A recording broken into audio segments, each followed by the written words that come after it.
All right, hello, welcome. We have some more T3 for you.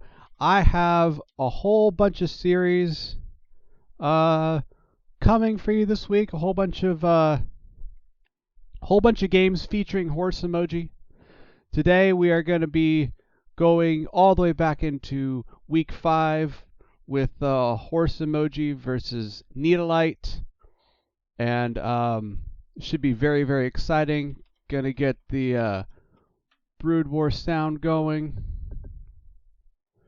Um, Before I do that, so my last time that I cast last week, I did try and expound a little bit about what CPL is. That kind of got drowned out in the music, unfortunately. I was kind of going off the fly, and I was very disorganized at the time. So we're going to go over much more clearly what CPL is for those of you that don't know, because I think that this league deserves a shout out for what it's trying to do. CPL is it is a league that was established some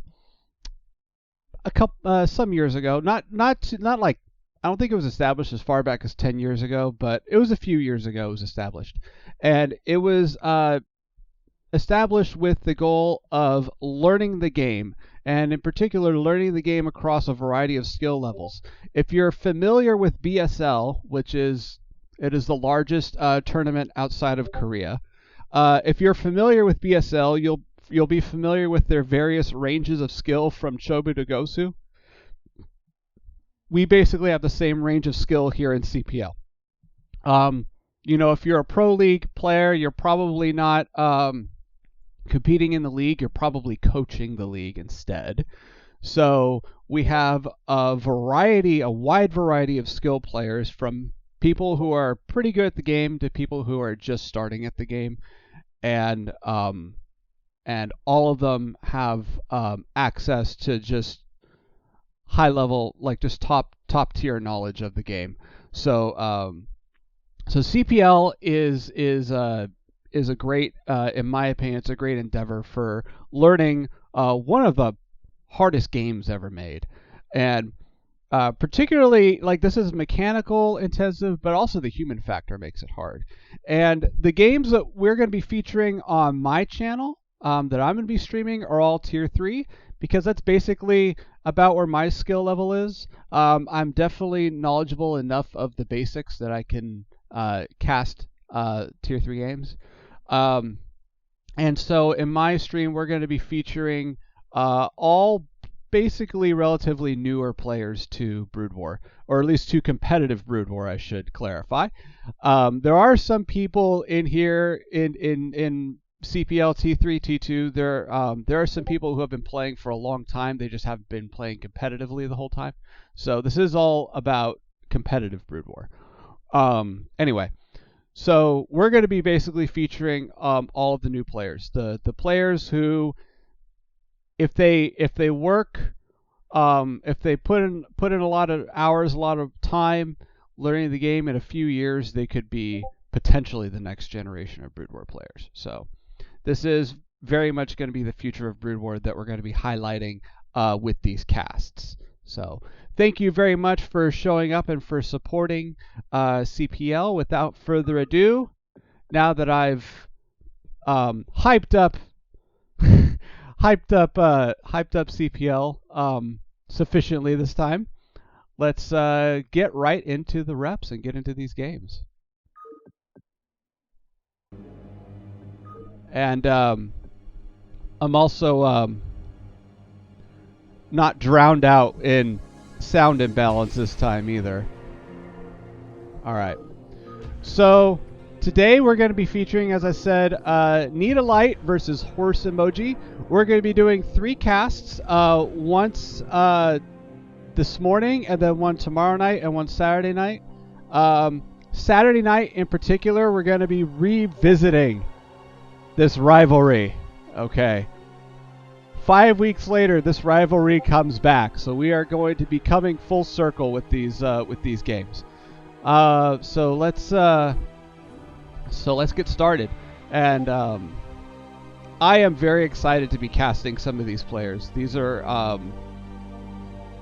some very all these games are going to be a lot of fun to watch. These are some very great players. So we're going into Horse Emoji Week 5. We are going to start off with Marty Magpie versus Peru, which is a PvP series. So we are going to kick this off with some PvP. Our maps this week are Vermeer and Apocalypse. And for tiebreaker, trying to remember what our tiebreaker is.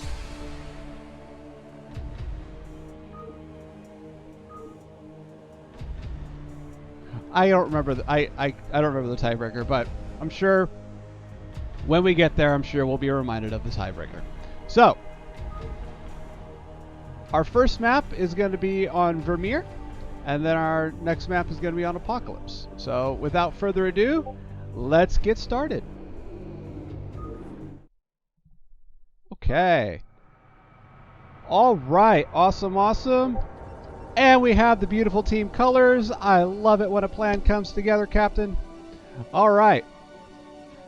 In the top left, we have the red Protoss from Horse Emoji, none other than Peru. And in the bottom left, our blue Protoss from Needlelight. It is Marty Magpie. And these games are starting off very normally. I don't see any probes coming out, moving out of the map. So we are not going to be seeing any super cheesy stuff. We, in fact, do have an 8 pylon going down. That does not, in fact, mean that we still won't see some interesting plays. But we are not going to be seeing any proxy gates this game, that's for sure. So we got an 8 scout coming for Marty Magpie. Looks like this is going to be a counterclockwise scout.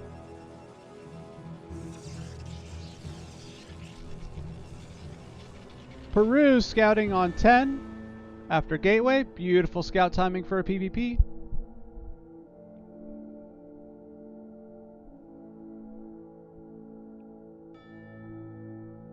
And it looks like both of these players are going to scout each other last. But I think Marty Magpie is going to get a slightly earlier... Well, I think Marty Magpie might get a slightly earlier scout. We'll see how Peru... We'll see if Peru sees this probe and if Peru reacts to it. So we got a 10-12 gate coming for both players and Zealots. This is a nice aggressive control opener for Protoss. And also pretty safe.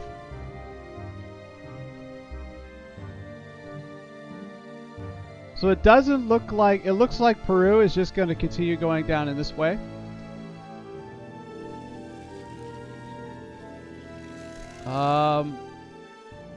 So Marty Magpie knows where Peru is. Knows where to send the Zealots. And the probe is going back home. Nice 21 gas build coming out of Peru. I'm sorry, coming out of Marty Magpie. And now both players have deduced where each other are. So we should be seeing a third Zealot coming out, and then all this moving across the map. Beautiful. Blue Protoss looking to get some economic damage in. We have only one Zealot coming out of Peru with a 10-12 gate opener. So Peru is going to have... Peru is not going to be able to deal with this. And we'll see what kind of damage the Blue Protoss can get done. Peru, and meanwhile, sending the probe in here to confirm the opener and what's going on.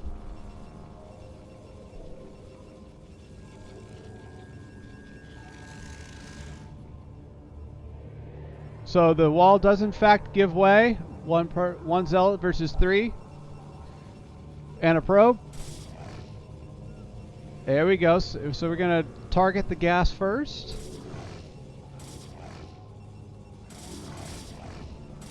Beautiful.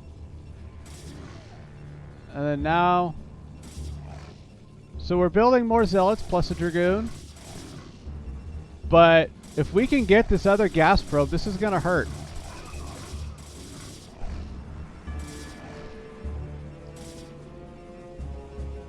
And we have a zealot at home taking out the probe. So it does look like our blue Protoss does succeed in actually halting the gas here. So very well done. Have to resend 3 probes. The 3 zealots do get cleared. We should be seeing a dragoon switch behind this. In fact, we do. And a 3rd gate. So we are going to be going into, it looks like, yep, 3 gate range goons. And we have a zealot. And we have a citadel coming down. So we're going to be either going speed zealots or Templar. Or both.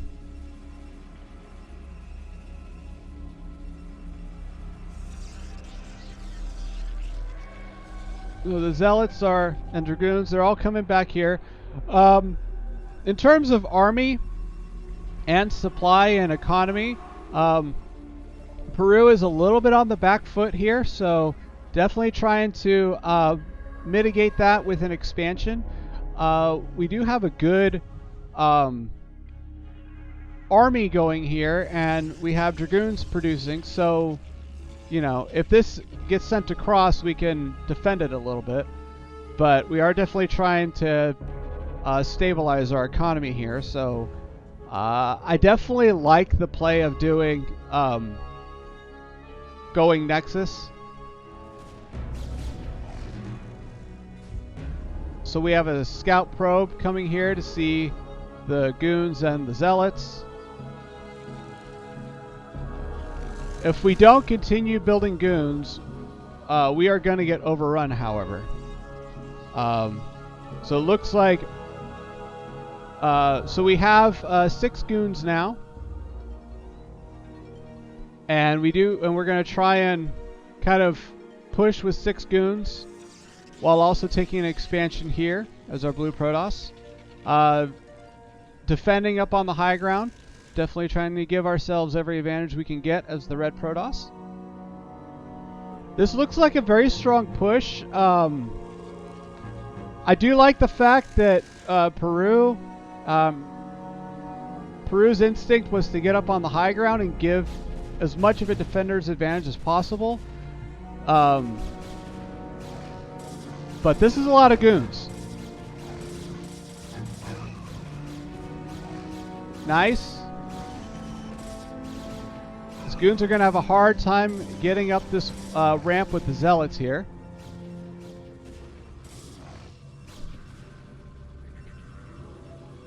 We have archives, and we have zealot speed for the blue Protoss. We have archives just about to come down for the red Protoss. Nice hold here.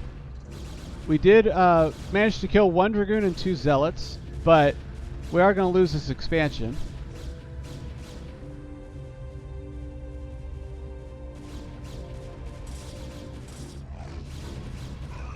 Yeah, we need to hold this ramp with these dragoons as much as possible because the dragoons do not do a lot of damage to zealots. So that's going to stall their progress a lot. It's going to make them easier to pick off. But we have the 3-gate macro kicking in here.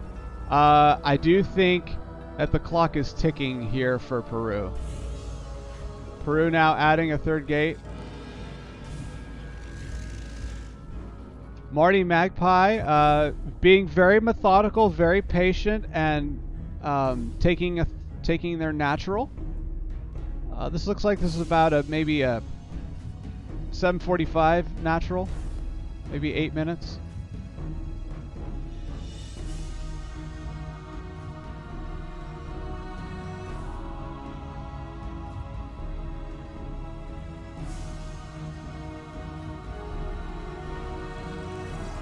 DT's coming out for Peru.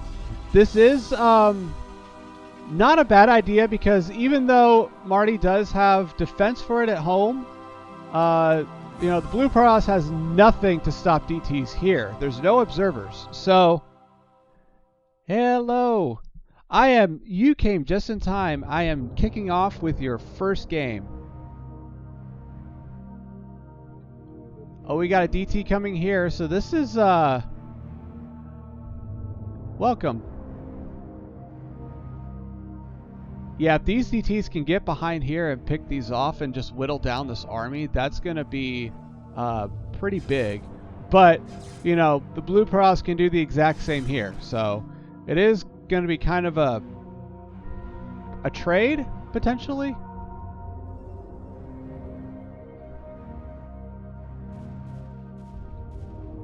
Nice. Yeah, this is about all we can do. Is just hold this ramp. Neither player has observers, but it looks like we're adding another gateway. Nice. If this gets broken, this is basically going to be GG, and I think but you know, both these DTs out on the map can equal out. What's the word? They can cancel out the Dragoons. So this is going to be a DT army versus DT army, and the person with observers is going to win. And it looks like that is, Marty Magpie is going to get the observers out first. Nice job coming in here. GG is called. Beautiful. Nice, nice just, tight, clean opener from the Blue Protoss there. It did ultimately come down to who had DTs, so, and who could get, you know, the most damage done with their DTs. But that was that turned out to be a lot closer than it looked at times. So, GG. Going into game 2.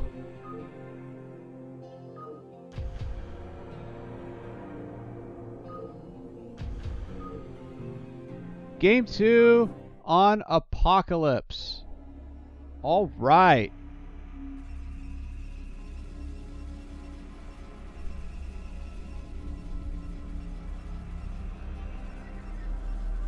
So in the top left, sorry, in the not top left, the 12 o'clock position on Apocalypse, we have our Blue Protoss playing for Horse Emoji.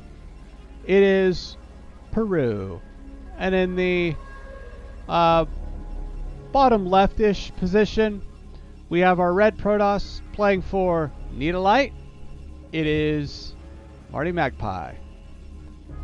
Up 1-0 in game 1. Very just a very clean and methodical and decisive 21 gas opening. Beautiful.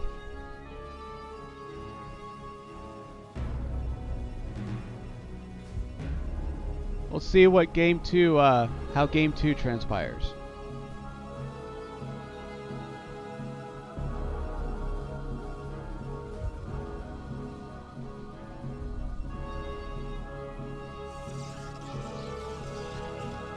Okay, so we have a 9 gate coming down this time.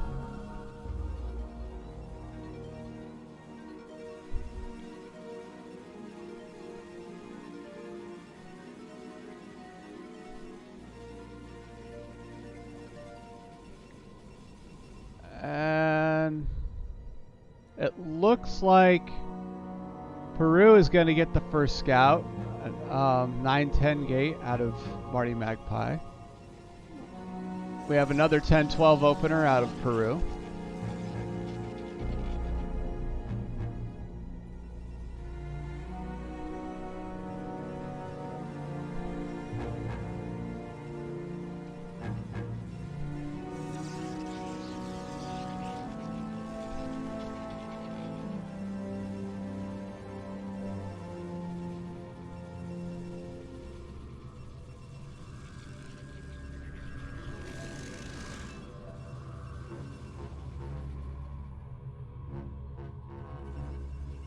So Peru sees the 910 gate.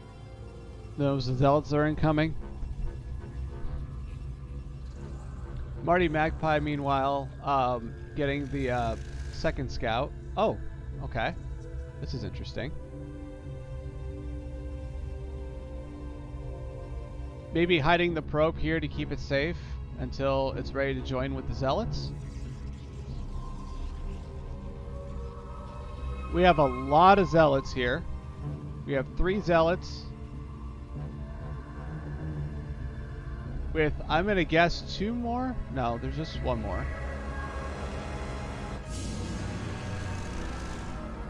So we're sending 2 zealots out and keeping 1 back for defense. So this is a very kind of a cautious and conservative opening. 3 zealots coming across the map for Peru. Well, it looks like the role is switched this time, and Peru is instead doing the 21 gas opener. Marty Magpie being very smart in keeping zealots at home, just in case. He is gonna, they are gonna have a 1 zealot advantage in this fight, and if they bring a probe, it's gonna be 1 zealot and a probe.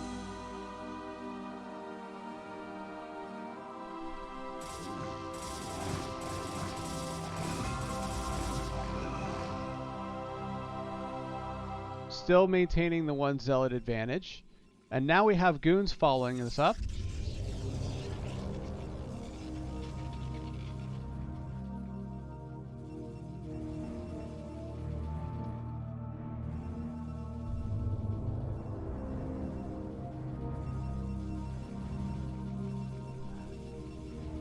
Honestly, I didn't mean to keep them home. Yeah.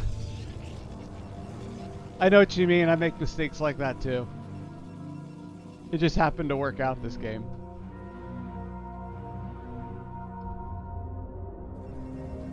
Both players switching into goons. Marty Magpie does have superior zealot numbers. And, oh, that's unfortunate. I love it when that happens too. It looks like both players are going to be doing their, well, I don't know. Marty Magpie has less economy this game. That's a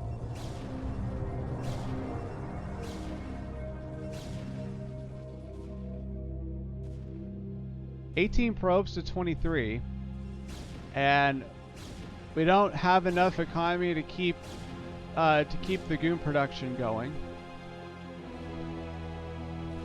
Peru, what are we building here? We are building a robo, so we're cutting goon production for our robo and adding a 3rd gateway.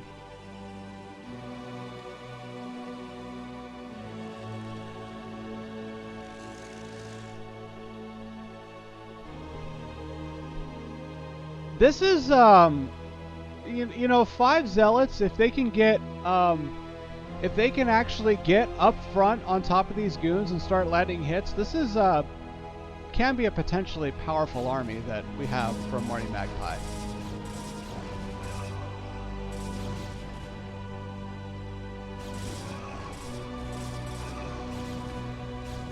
There we go. Nice job targeting the goons. Peru is forced to pull back. And I think that this was executed very favorably. So, well done. It looks like this is probably going to be a GG. Yep, GG. Well done.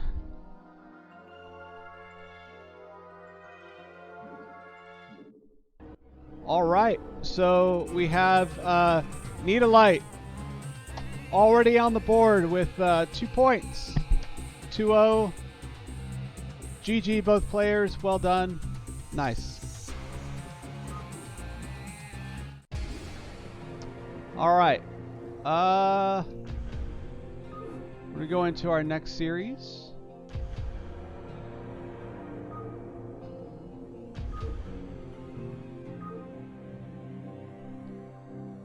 We have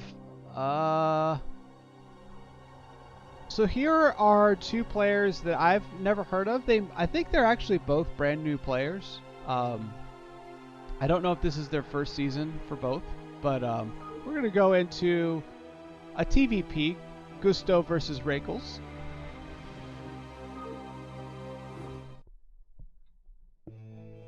All right, and whoops, that was silly. It's supposed to be shift tab. There we go. Okay. Switching over. In the top right, after all my silly hotkey flubs, we have our blue Terran playing for, I believe, Need a Light. It is none other than Gusto. And in the bottom left, our red Protoss playing for Horse Emoji. Our red Protoss, excuse me, it is Rakels.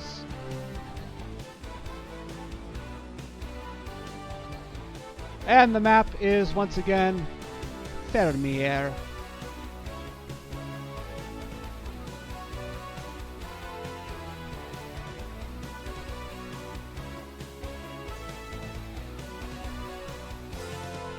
Okay.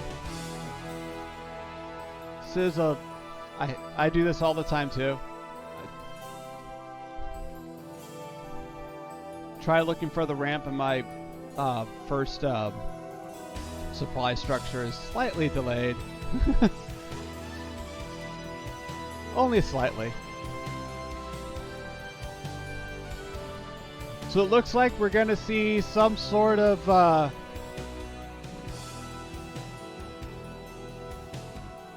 probably some sort of a gate expand out of Rakels. If I had to guess just by looking at this. But I don't know. It is 12 and we don't see a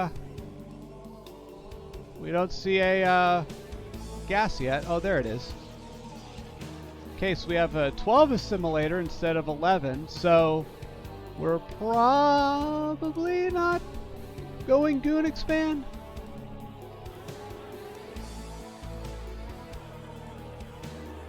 Building a blue Terran, building a wall. Nice. And building a second Rax behind this wall.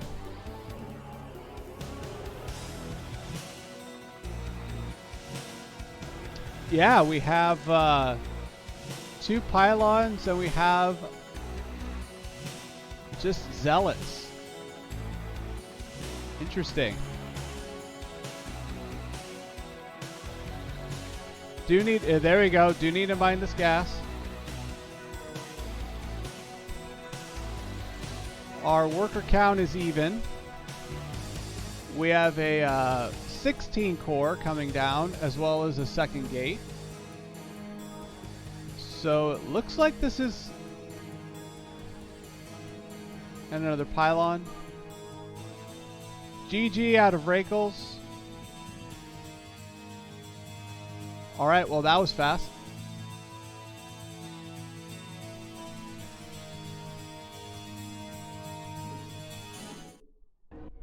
I'm guessing maybe the Protoss realized that they fudged their build order up and they didn't think they could win. I've done that. I've literally just tapped out of games on ladder in particular where I've screwed up my build order. So that would be my guess is what happened. All right, we're gonna go into game 2. Hopefully,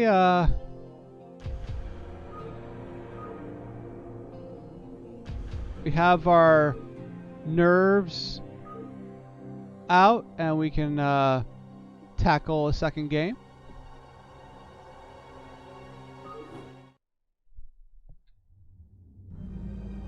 Okay. In the 12 o'clock, our blue Terran playing for Need a Light. We have Gusto. And in the bottom right region, we have our red Protoss playing for Horse Emoji. It is Rakels.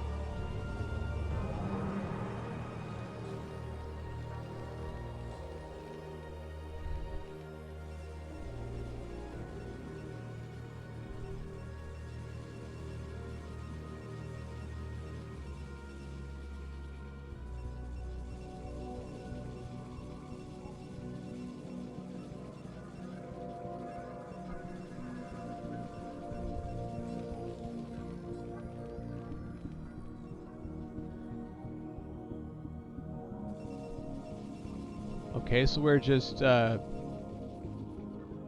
skipping pylon and setting an 8 scout.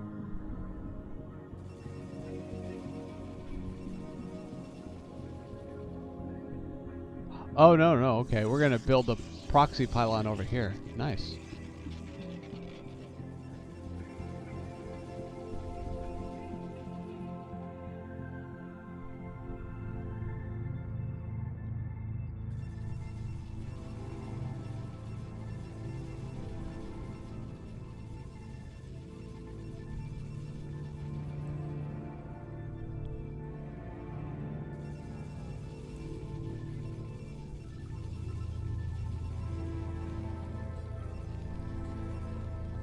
So we have a 9 gate here, maybe a 10. Okay, so it looks like maybe this is going to be a 10-12 gate. No, it's a 9-9 gate. Okay. And the probe has seen the location of where the zealots are going. Excellent. All the information you want to know when you're about to serve a ton of zealots to your opponent. 11 pylon coming down. Excellent. Should see our first zealot coming out. And our second zealot shortly behind. I think our Terrans should probably suspect that there are 2 gates on the map somewhere if there's nothing here. And the response is to build a second Rax and to just keep building Marines, which is, I like this response.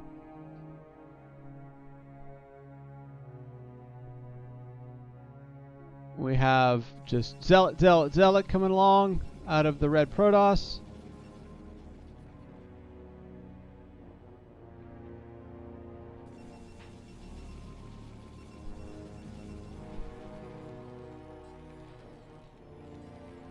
So I believe one zealot can take out a Marine in like 3 hits unupgraded. So even, you know, if you're faced with this, you do have to worry about microing to keep your Marines alive, but it can be done. I do like the idea of just massing up Marines off of 2 racks. We have a supply coming. Nice, pulling them back.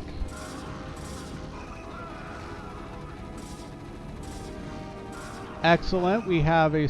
and GG. All right.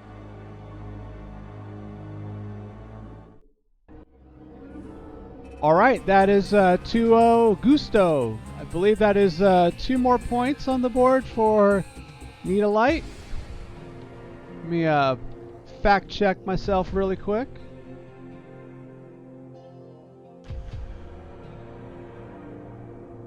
Yeah, looks like that's Need a Light. All right, so 2-0 for Need a Light.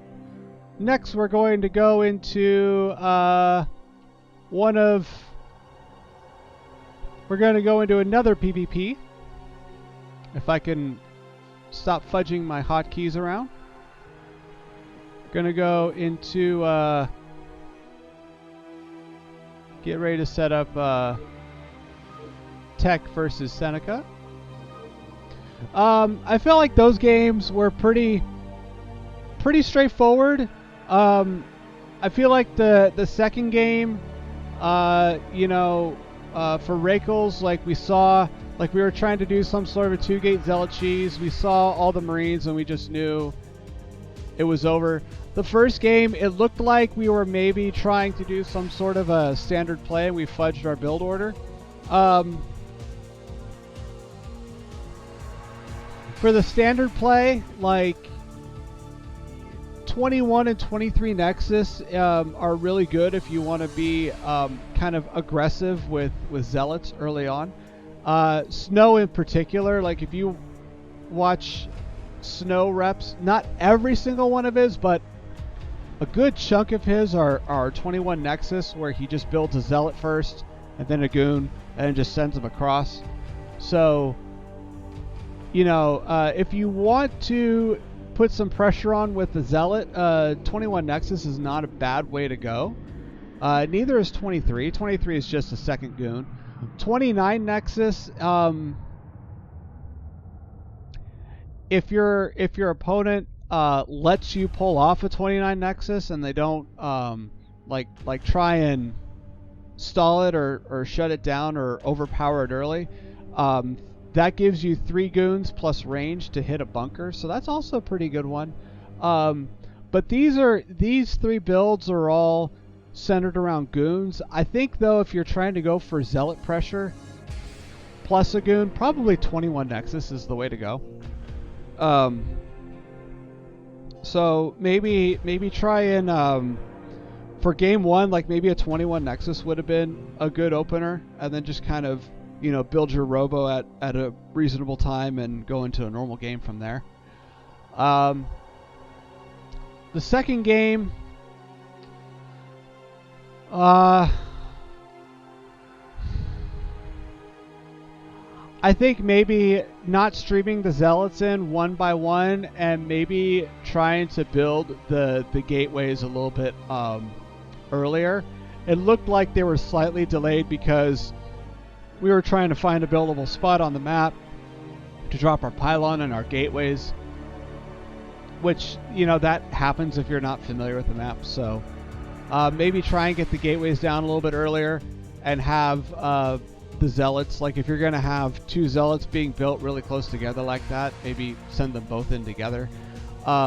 If you're going to send 1 Zealot in, a probe plus a Zealot, or a probe and 2 Zealots, either of those combinations are stronger than just 1 Zealot or 2 Zealots by themselves. So mixing a probe in with your first Zealots is always also a good idea. With Zealots and Protoss play in general, you don't want your units streaming in one at a time. You want to try and keep your units attacking together, and with Zealots in particular, if you can keep them together and keep them alive long enough for reinforcements, it'll eventually snowball. And the more your Zealot count snowballs, the harder it is for your opponent to defend it. So just some thoughts on the first 2 games of what we could have done. I like the build out of Gusto. I really do. I particularly like the idea of just going 2 racks Marine if you think you're just going to be dealing with Zealot cheese. Because as you saw, like if you could just mass up enough Marines off of 2 racks, it's pretty much GG. I think the second game, if the execution was better and the Zealots were together and we had a probe with the Zealots, it still might have been GG, but the attack would have been better executed. That was a lot of Marines, so yeah, it looked like it could have just been a build order counter. Anyway, those are my thoughts on that game, on that series. They were both pretty straightforward though. Next series we have another PvP, Seneca versus Tech, one of my fellow Nommers. And we go back to Vermeer. Alright. So this is not in top versus bottom. This is, although it's nice of them to choose red and blue. In the top right corner are blue Protoss playing for Horse Emoji. See if we can get some points on the board for our horse buddies. It is none other than Tech. And in the bottom left corner are red Protoss playing for Needalite. It is Seneca. I've played Tech. Tech is a very strong and a very good player. I haven't played Seneca, but I do gather that Seneca is also a very strong and very good player. Be very exciting to see their games, excuse me. And here we go.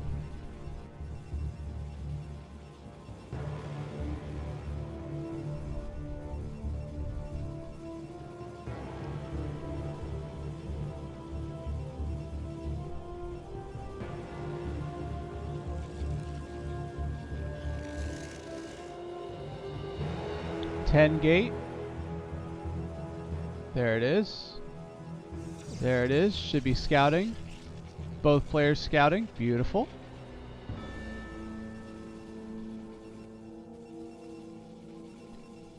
So usually around 11 or 12. Okay, here we go. We have an 11 gas.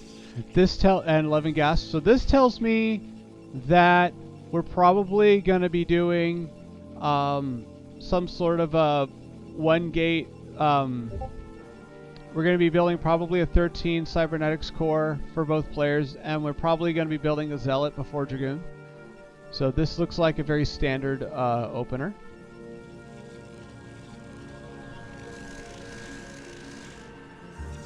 And there goes the 13 core. Love the Sim City here.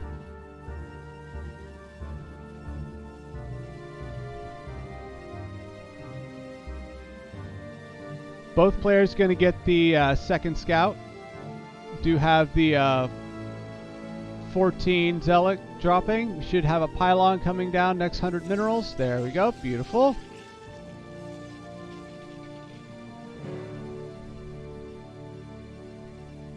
I like the forward pylon here.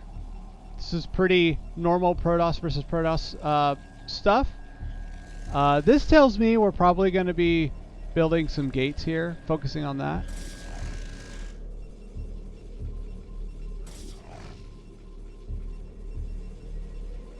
Both players scouting each other's build.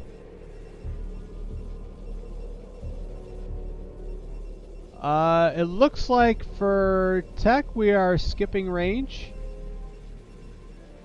Oh, there it is. We just got range and goon at the same time. We're not skipping it.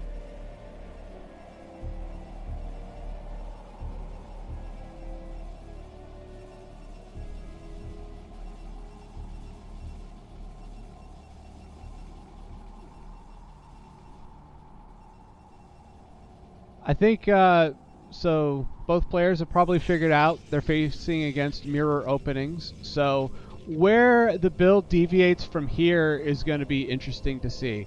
They are going to probably still be wanting to drop a robo soon. There goes the robo for tech. And there goes the robo. So still very normal standard timings.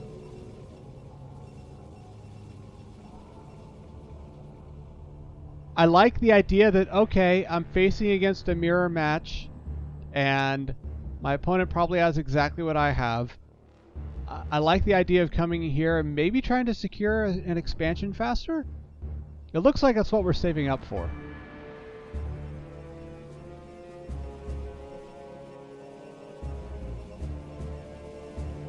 But we also have the observatory coming down shortly.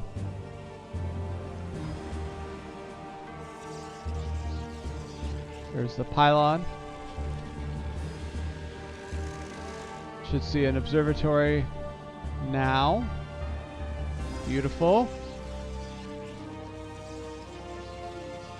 There's the observatory. So we have, so now the deviation is we're going to go into three gate obs for Seneca, and it looks like we're going to try and get the economic lead for tech here.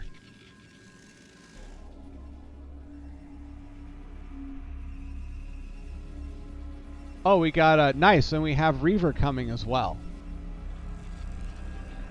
So we have one gate Reaver plus an expansion for tech, and we have 3 gate obs for Seneca.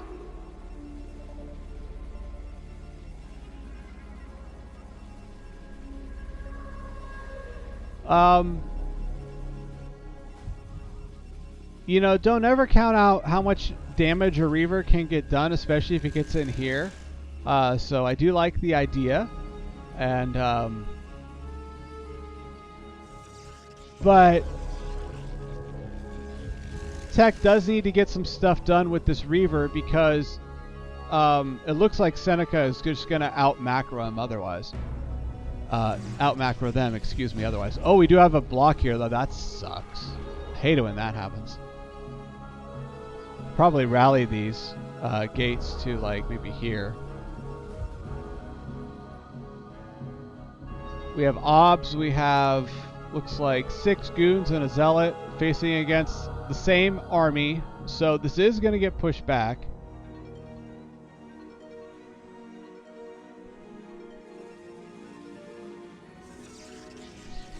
And it looks like the Reaver is outbound, inbound, depending on how you want to look at it.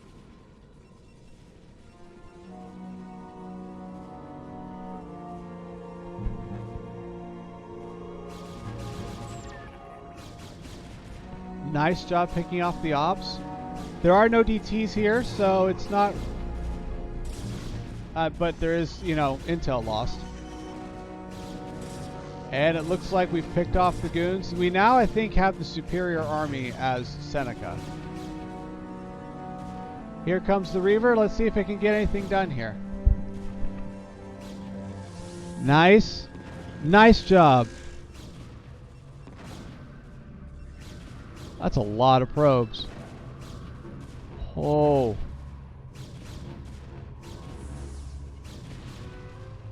I think we killed something like 20 probes. I think this... Oh, there you go. Oh. Can we get the shuttle out of there? Yeah, we should probably get the shuttle out of there. So this does get deflected, this attack. Reavers are a very strong defensive unit.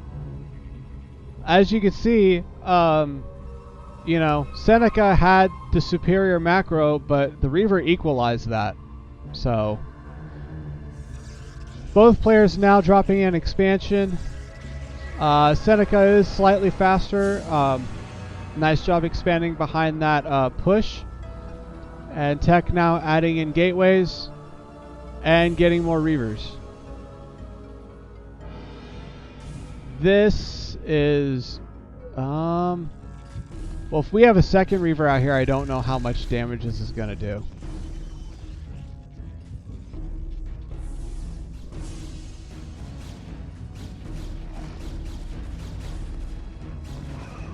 Oh, that's a bummer. Gotta love scare up shots.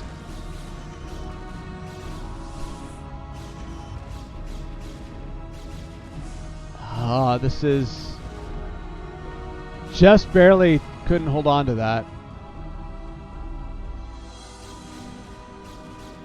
Seneca once again trying to deny this expansion.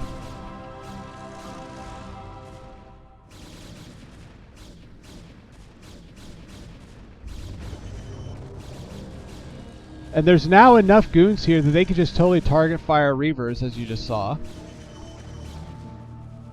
It does look like this 3-gate OBS play is winning, but Tech is now on a competitive number of gateways. So if this can be survived, it won't, well, it doesn't look like it will be, but...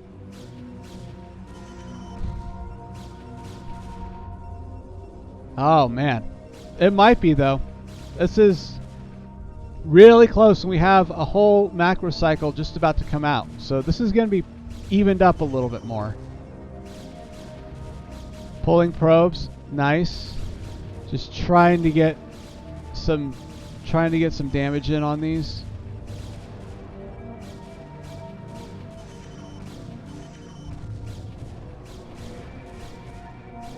Never underestimate Protoss probes. These things are amazing. Look at that.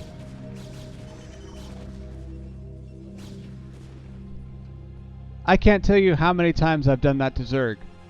Oh, you think you're in my base with Zerglings?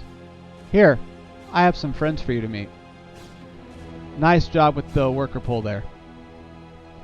And Tech now trying to get the economic lead here.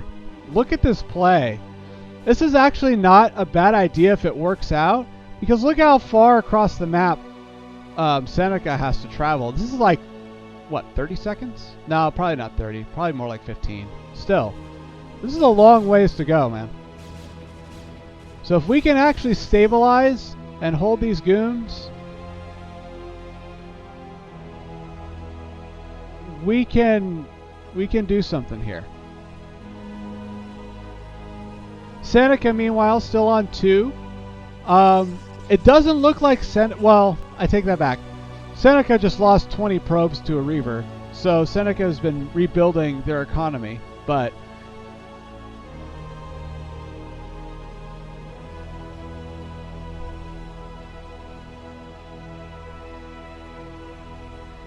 Reaver is coming out again for tech.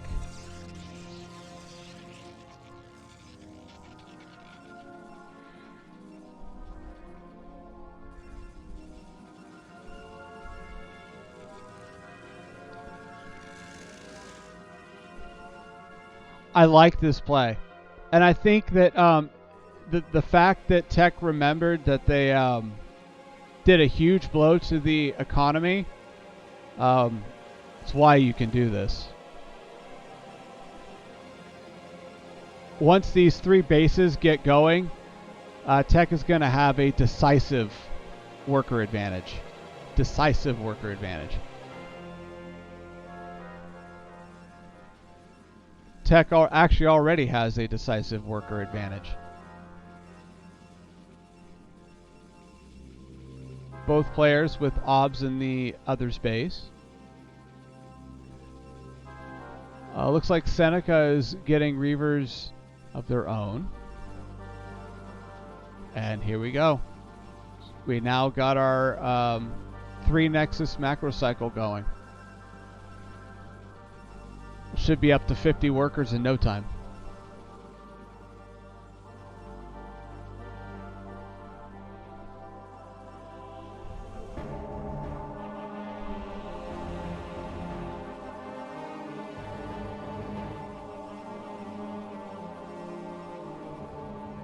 Oh, looks like we missed this one. Maybe this isn't on a hockey yet.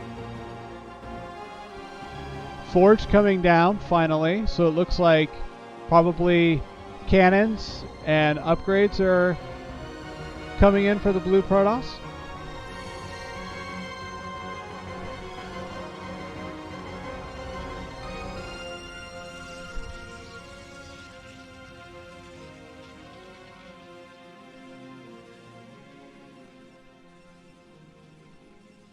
Four gates inbound for Tech. This is necessary. This kind of economy is necessary if you want to start building more gates. If this gets healthy enough, Tech can go all the way up to 12 gates. Nice job taking out the observer.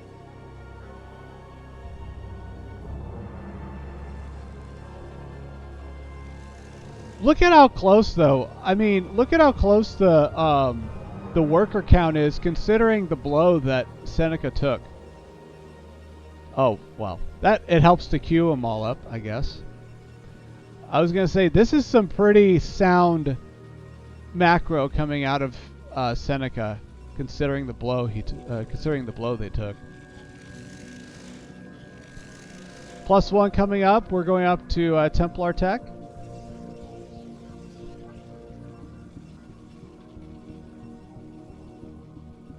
Despite the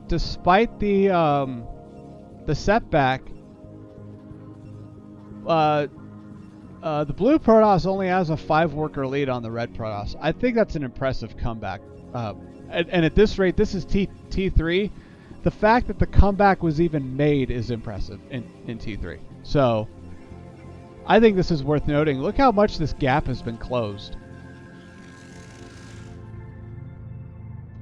We have, it looks like one final push coming from the red Protoss. We do have Reaver inbound as well. But these cannons are going to be up. We have a cannon here that's going to be up. And we have enough goons here to probably hold this. Plus upgrades are on the way. Not anytime soon, but... I feel like our red Protoss is on a time clock here.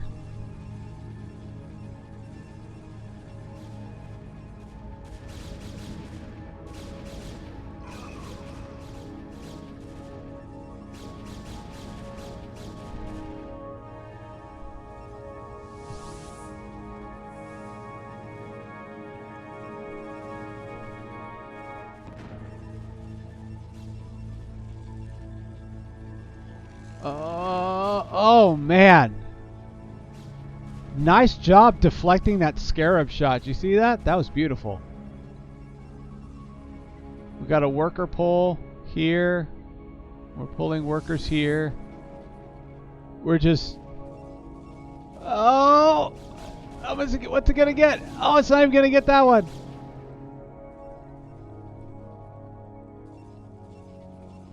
Nice, and we saved the shuttle and the reaver too. Very well done from both sides. Nice job deflecting the reaver shots.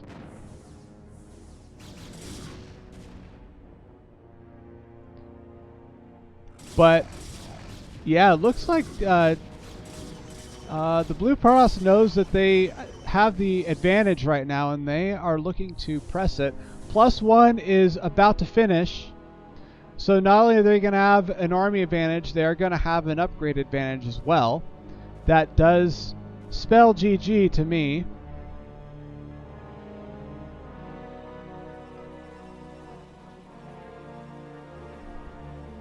But we'll see. It is a long way across the map. This is a cross spawn.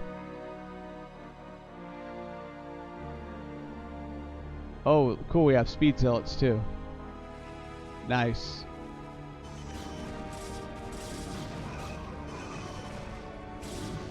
+1 is done. Beautiful.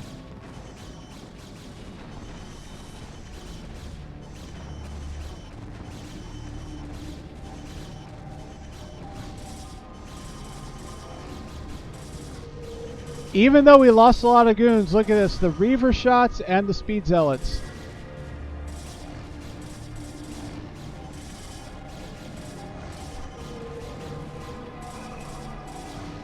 GG is called. Very impressive game one. Again, I have to note that worker comeback. That is amazing. That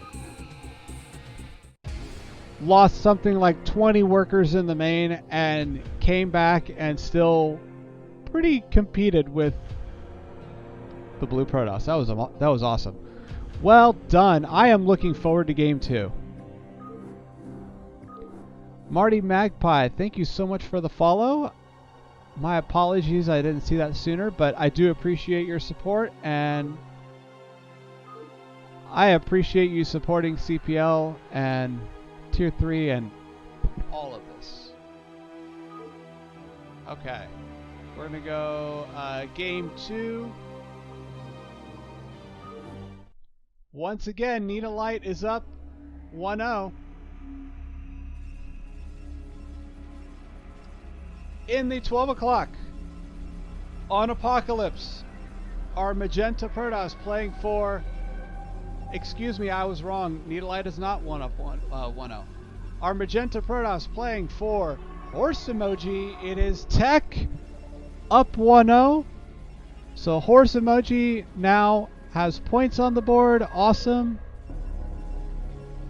In the bottom right region, we have our red Protoss Seneca playing for Nita Light, hoping to even out the series. Tech is a great player, though. Very well done.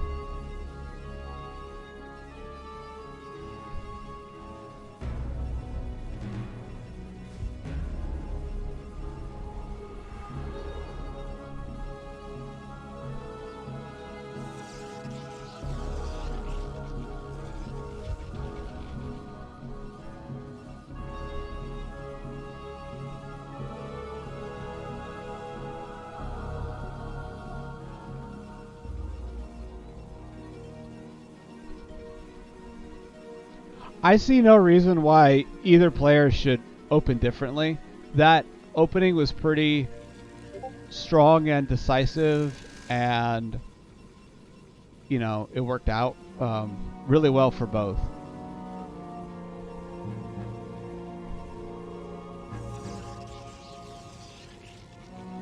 Tank Gateway Scout, beautiful.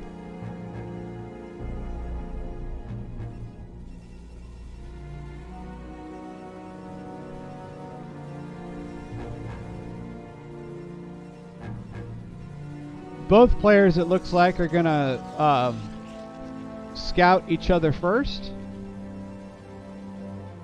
Probes are probably going to meet right here. There they go.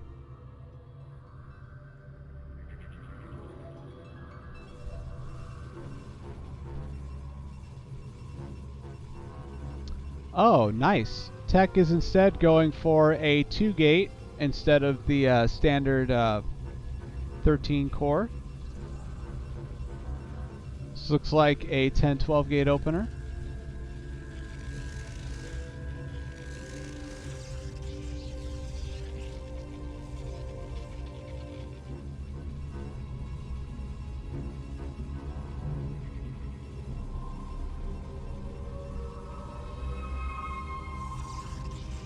There it is. Oh, nice job canceling the probe.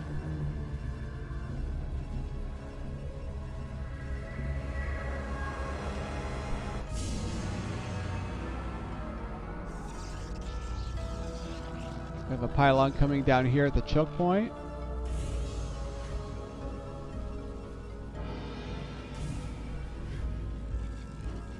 I wonder if we're planning on building a shield battery up that far.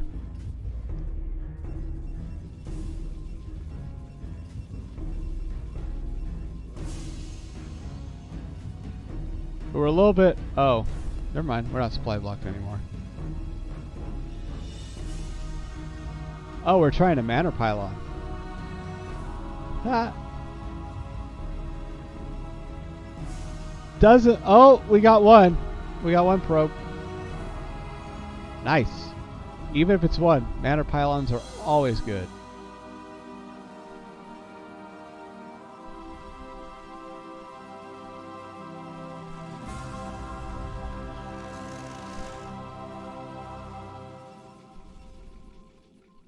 There's the shield battery. And I like that it's also forcing an even narrower choke point. It's going to make it very hard to fit a lot of zealots through that.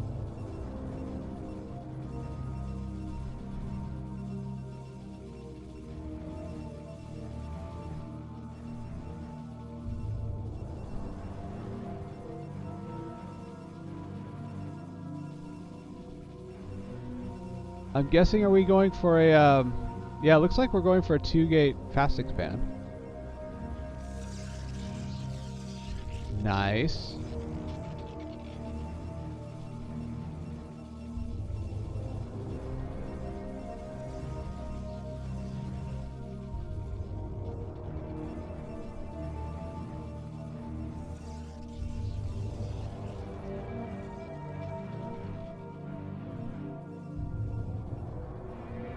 Now, if we had detected this with the probe, if we had a probe out here detecting this, we could have actually just built like a proxy robo and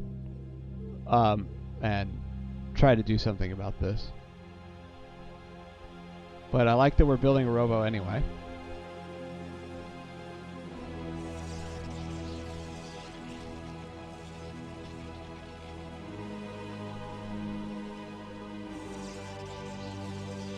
Two cannons, probably maybe a third, I would guess. Yeah.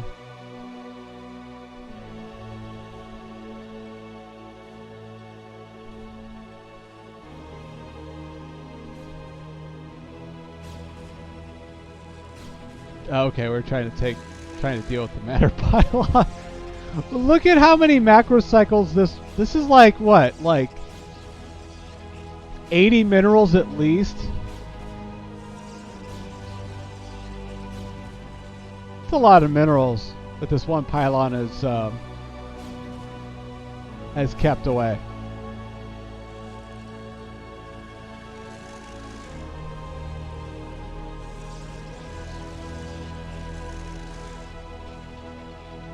Two cannon, okay.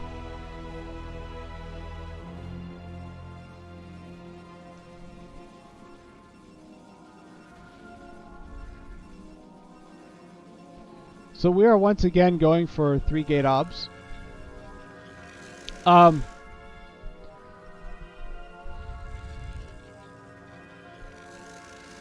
Once this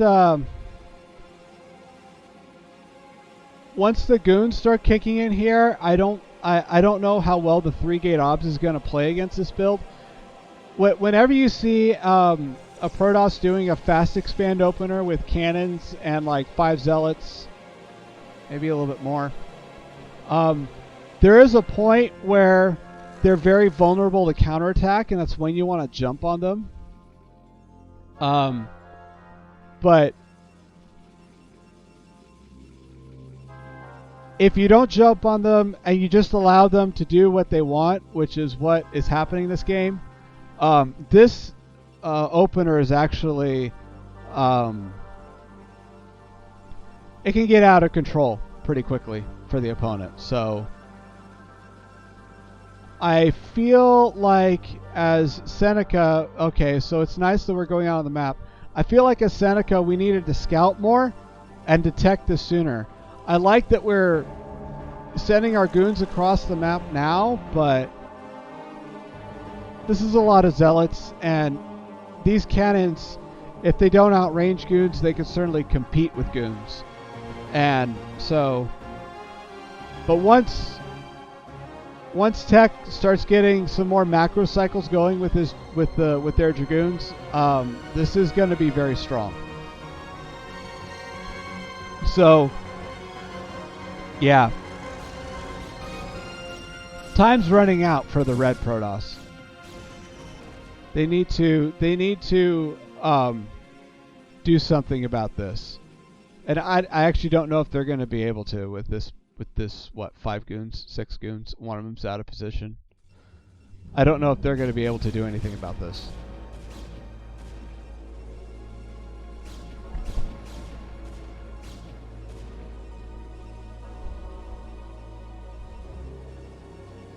Yeah, look, we already have 4 gates when our opponent is just struggling to macro off of 3. Only 19 probes.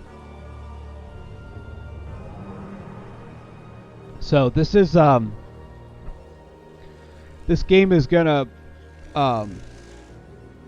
turn very heavily in favor of the Magenta Protoss really quick. In fact, I feel like it kind of already has with this number of zealots and this few dragoons.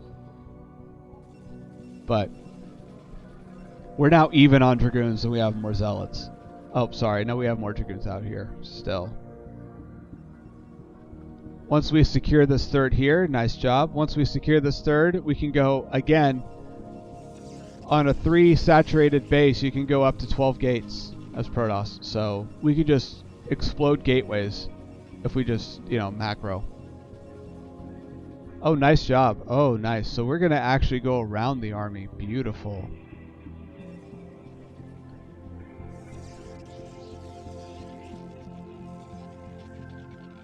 This is great.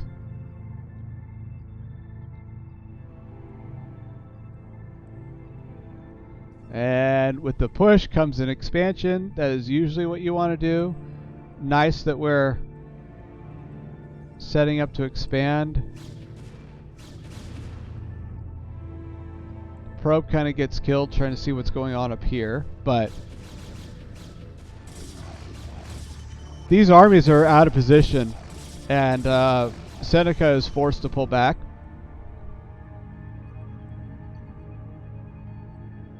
I don't know if Tech is going to be able to just end the game outright here, but did force a pullback, and I do think that some damage is going to be done to this army, I hope.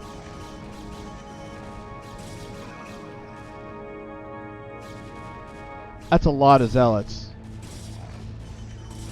That's not a lot of goons. I don't know. It looks like these goons are going to be picked off, but that number of zealots will also pick off these goons.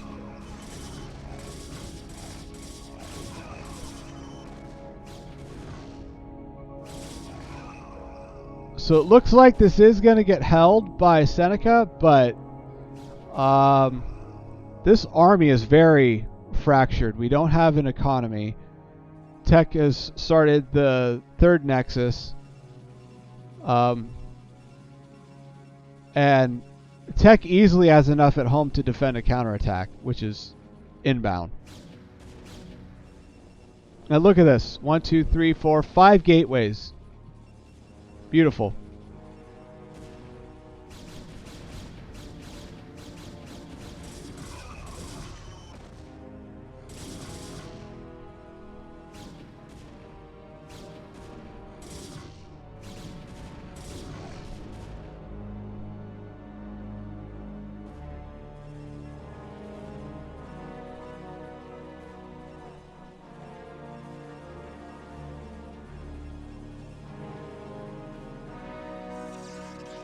Six gateways.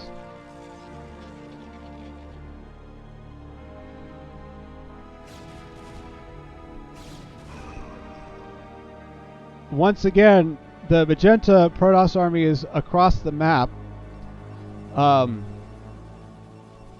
We do have a natural expansion for Seneca, but once again we have the we just have more Nexi, more probes mining, and more gateways for tech. Although I do feel like we could have at least 15 more probes.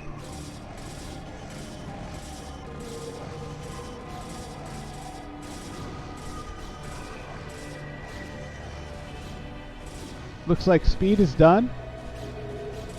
So now these Zealots are going to have no problem getting on top of these Dragoons. And we have a +1 upgrade advantage.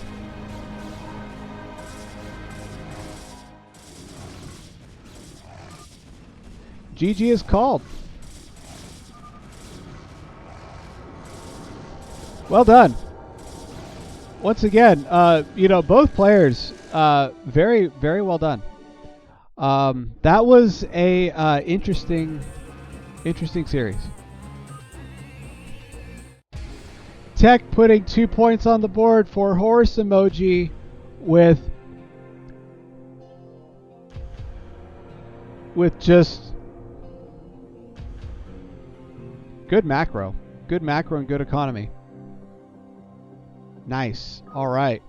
We have, who do we have coming up next? Microgreen. We have Nate versus Microgreen. All right, a PPT. Beautiful. All right, I am excited to see this. Let's dig into it.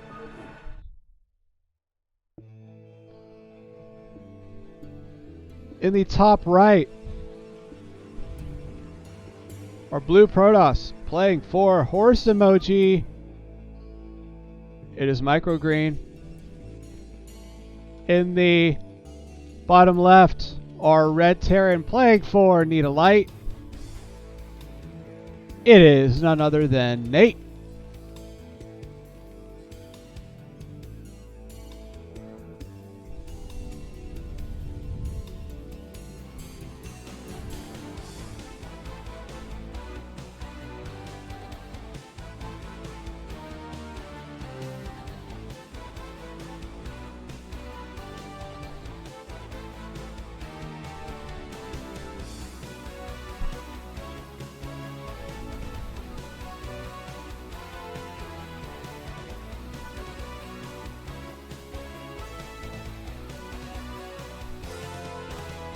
Once again, thank you very much for supporting CPL.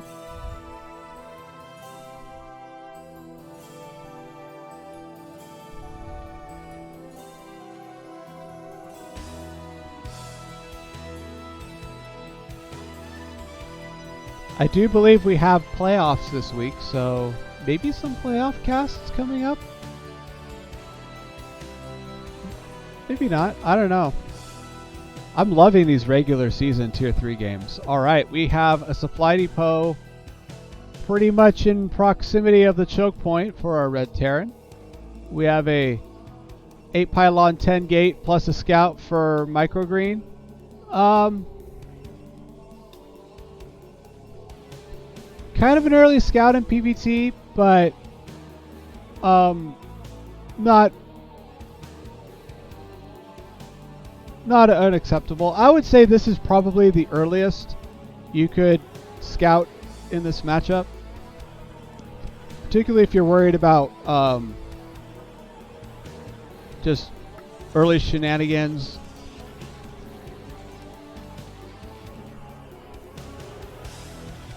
Or maybe you want to get a jump on your opponent's build order before the Marines come out and kill your probe. So this is not bad. Looks like Microgreen is going to get the second scout. And Terran is getting ready to scout on 13.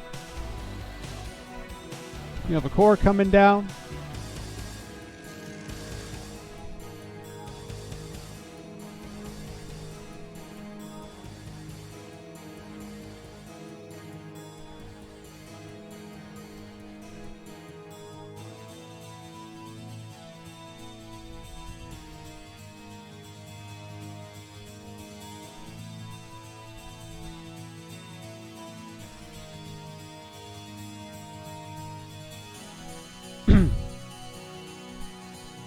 So Microgreen able to get in here and just confirm the Terran opener before the factory even comes down. I wonder if we can see the SCVs being pulled here. Factory is coming down.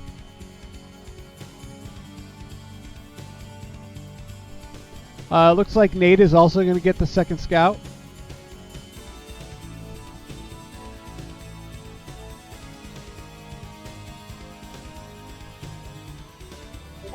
I'm not sure if we can see.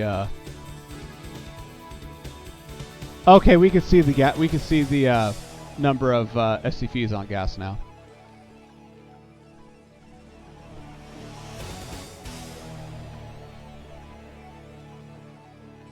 Nice. So we can see what the opener is.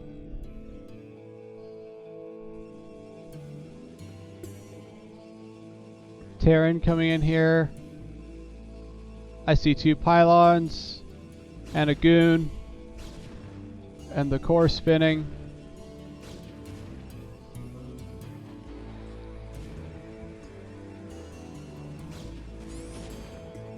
Okay, so we got a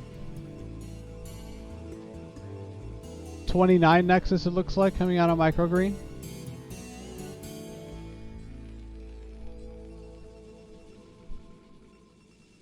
Probably want a 3rd pylon sometime soon.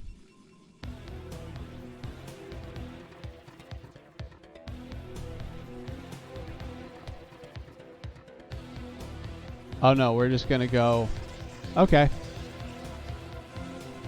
We're going to goon expand.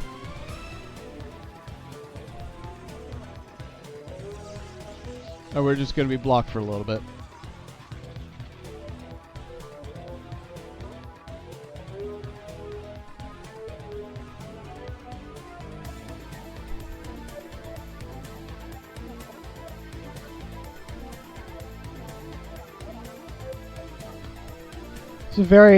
It's a very safe position here for the Red Terran. Blue Protoss looking to deny any vultures coming into the main base. And a second factory is coming down. These are enough Marines to push back this one Dragoon.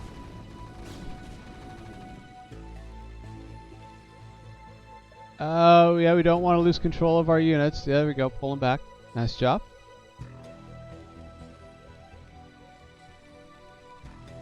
CC is almost done. We got a bunker coming up.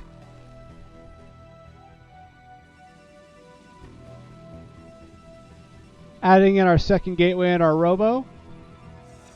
There's our pylon. We should have an observatory coming down shortly.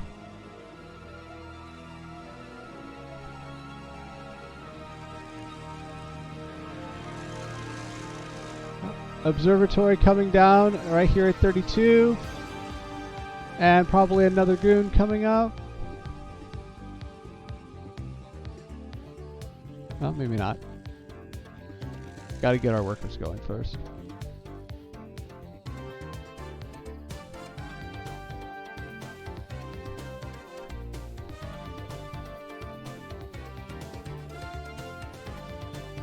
I'm not sure if we have siege mode yet. Okay, it looks like we're starting it now. Okay, so our siege mode is a little bit delayed. So the goons can actually come here and pressure the bunker pretty freely. If they choose to. I don't know if we're going to see that this game. It looks like... Oh, here we go. Okay. We're just starting to pressure the bunker now. Should have range finished. Just getting the goons... Oh, nice. We're just going to pick off the barracks. Beautiful.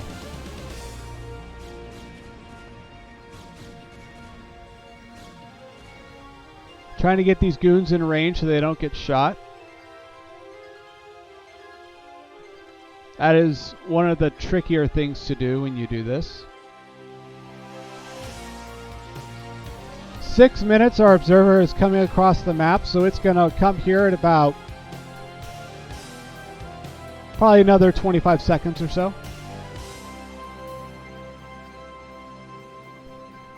We have Forge and we have Citadel on the way. So if I had to guess, we're probably going to see...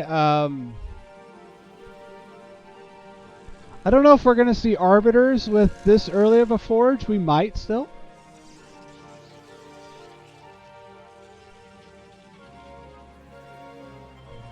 Probably do want to take a third sometime soon. Unless we're just trying to hang out on 2 base for a while. So we have 4... Oh, okay. Siege mode is done. So goons are bugging out, going home.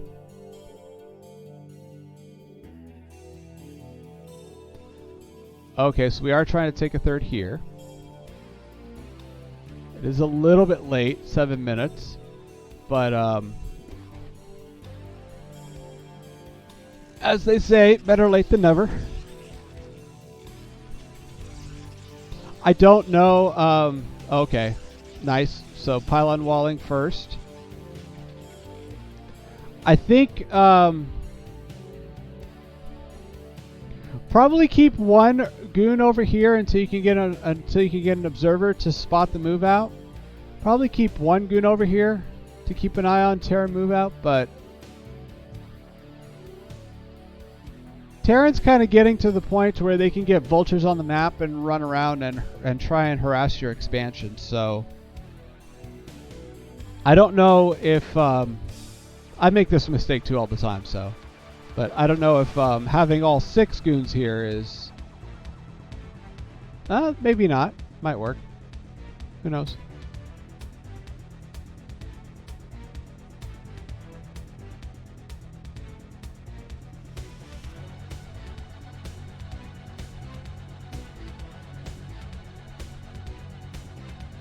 Pylon wall here, keeping the vultures out.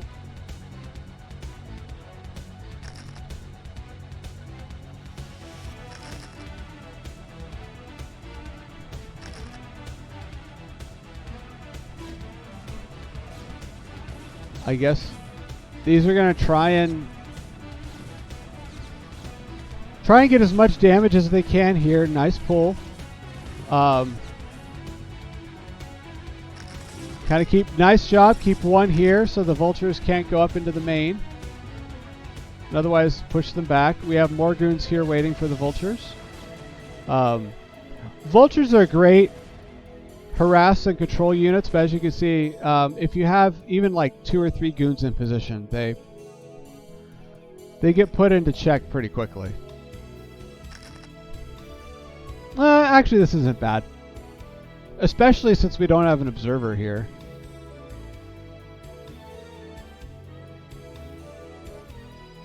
Oh, here's our observer. Nice.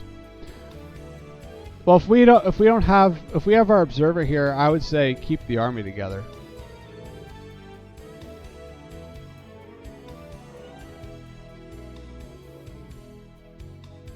But that's just me, and you know, I lose my share of games, so I'm not 100% sure if that's the best advice, but so we're starting to go up to 6 gates. We have 3 Nexus. Looks like we're about to get 4 Nexus pretty shortly here with this. So if you're on a healthy 2-base economy, you can go up to 8 gates. But, you know, 6 gates on 2 base is good. And it looks like we are going to Arbiter. We see the Stargate finishing, so we're going to see Arbiter Tribunal. Orbital Tribunal. We're going to see the Arbiter come down soon. Why are we attacking this?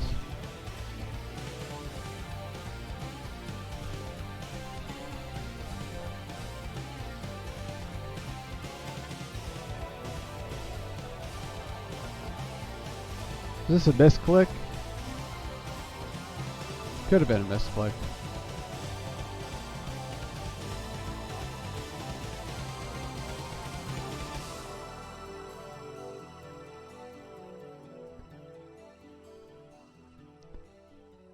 Now,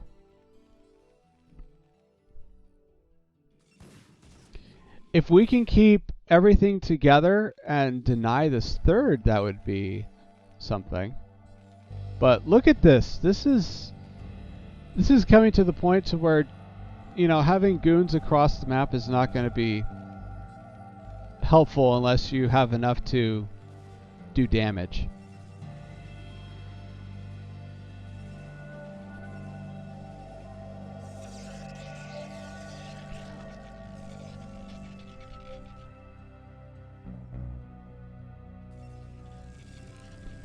Okay, so we have our zealots coming up. Yeah, it looks like that was a misclick. So the Arbiter Tribunal is finishing. Where are we at in upgrades? We're at +1 upgrades for Protoss. +1 up, so we're even on upgrades as Protoss. And we have a second Stargate coming.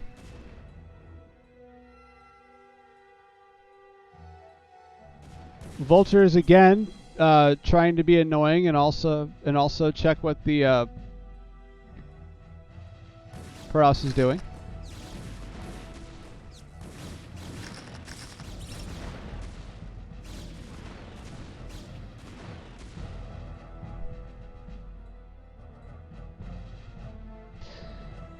Yeah, I think now is probably about the time we want to pull these back.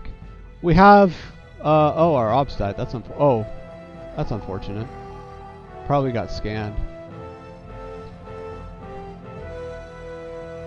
Well, it's hard because you want to have something on the map to where you can see the Terra move out, but you don't want your attacking units disjointed, right? You don't want your attacking units just all spread out like this.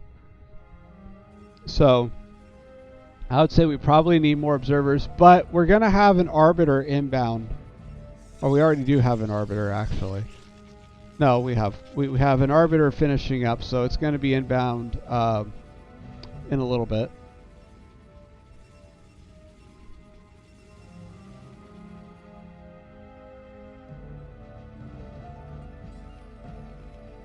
Terran is on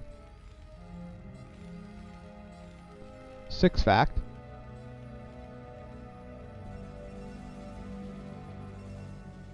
So the factory and gateways are even.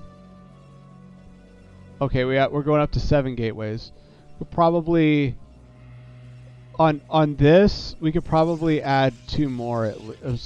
Well, we could probably add 3 more gateways. Be on 10 gateways with 3 base and 50 probes. But, you know, the more gateways, the merrier. Stasis finishing up. Arbiter is out.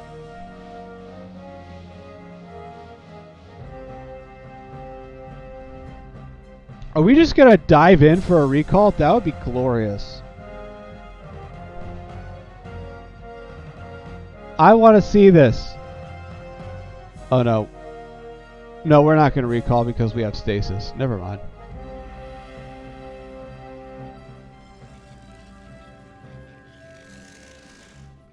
Okay, we're just trying to...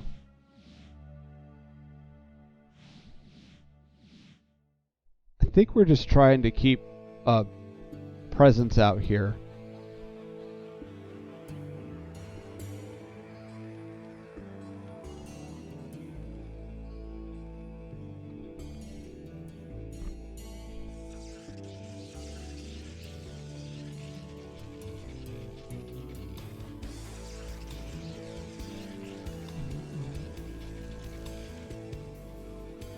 Okay, so we're going up to 9, 10, 11, 12 gateways. And 4 base. Okay, now we're getting the army together. Awesome.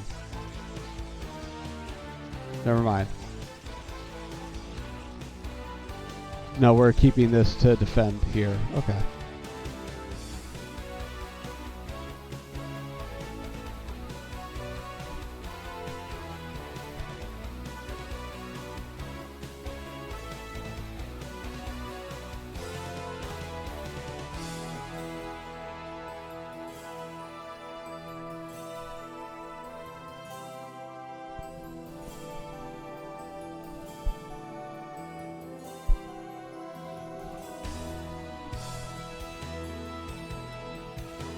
We have Arbiters coming out of 2 Stargates now. I do feel like we're missing Templar, though.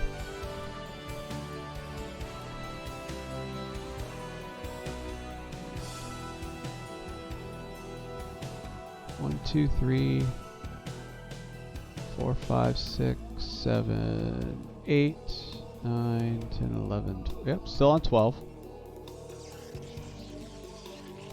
1, 2, 3, 4, 5, so still on 6.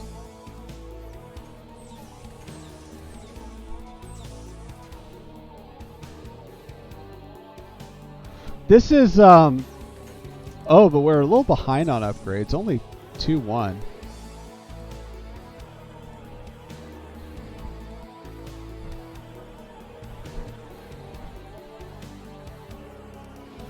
So Protoss and Mech are even on upgrades. In this situation, Terran units are still stronger. Particularly siege tanks are still stronger, but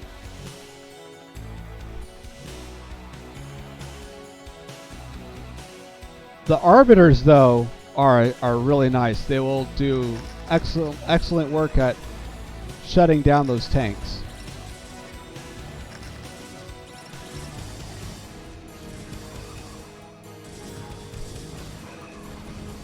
We've stasis that. Going straight for the 3rd. This is going to get shut down, but we do have some tanks under stasis.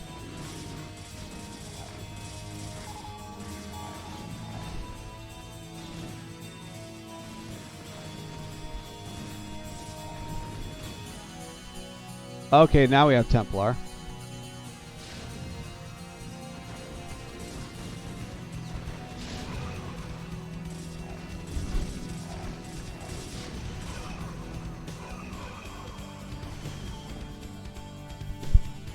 Multitasking in this game is hard.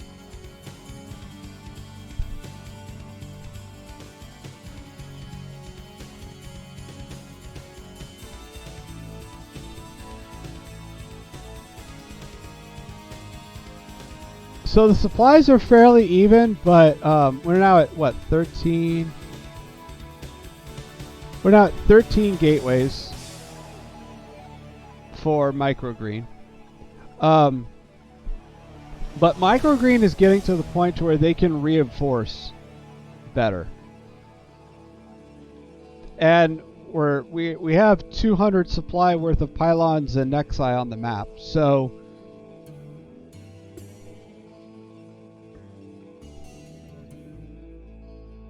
all we really need is more gateways.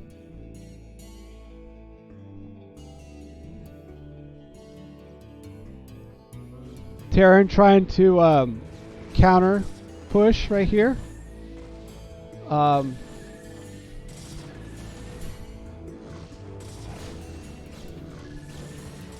You know, as you can see, just because of the pathing in the game, any kind of large scale move out like this, it's very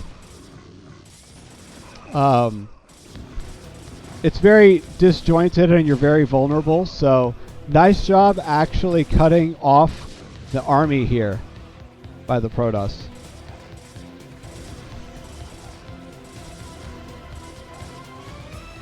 We're still gonna try and do damage to this base, but you know, all microgreen has to do is just send the army right here and shut this down. And Nate is going to be spending a lot of time waiting for those tanks to be rebuilt.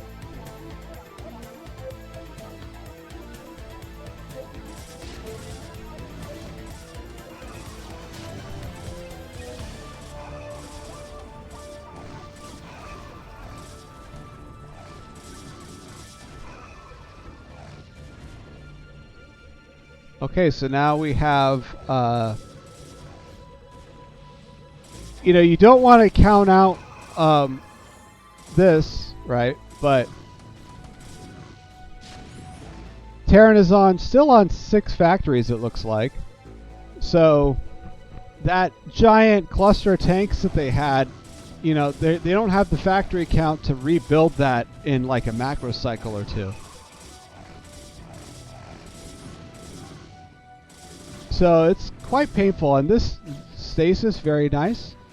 Also painful, just taking these out of the fight.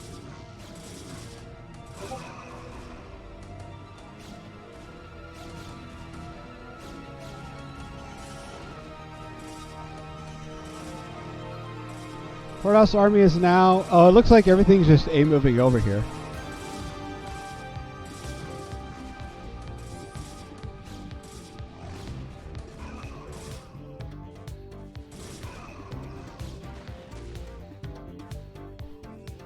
Definitely going to want to keep the army together. So this is good.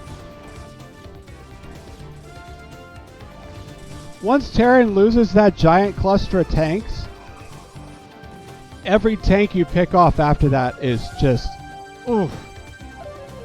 Look at that. That's just, they have to rebuild and queue it up.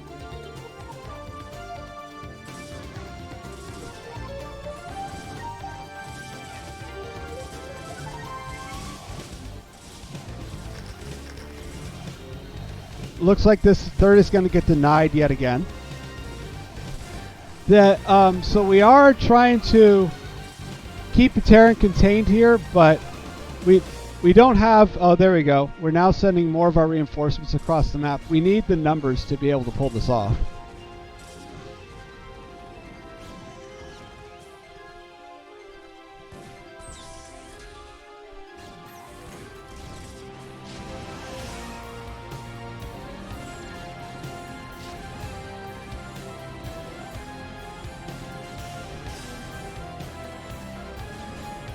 So reinforcements are getting here just in time.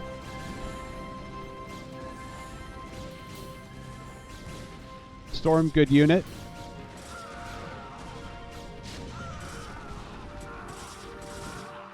Oh, look at this juicy cluster of SCVs. Zealots are going in the main. Nice. GG is called. Awesome. Well done.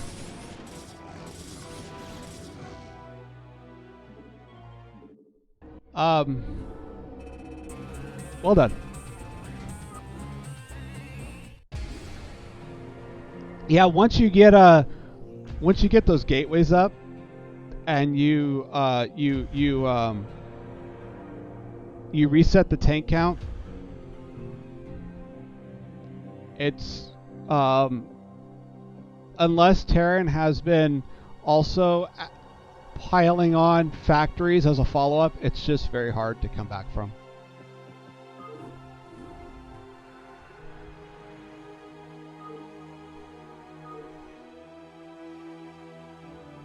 All right. Game 2, on to Apocalypse. In the 12 o'clock, our blue Protoss playing for Horse Emoji. Give it up for Microgreen. In the bottom left region, we have our red Terran playing for Needlite. It is Nate.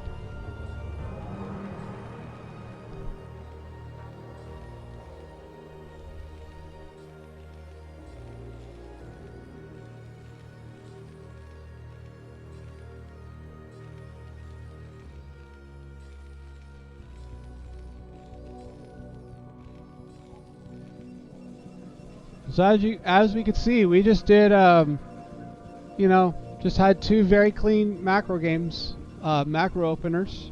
I think we should have transitioned into more factories as the Red Terror in that last game, but the opener was very good.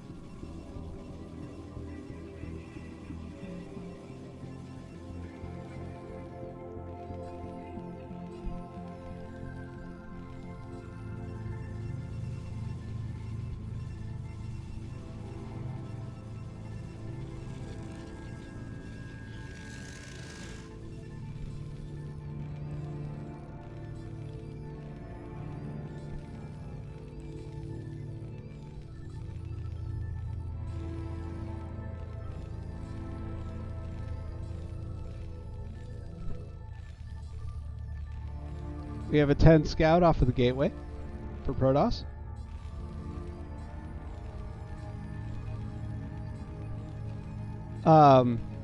This is nice. This is very nice, these two. I like how close they are. You know, could put a depot here, a bunker here if you need to. Could put a depot here and a bunker here if you need to. Very nice, tight Sim City.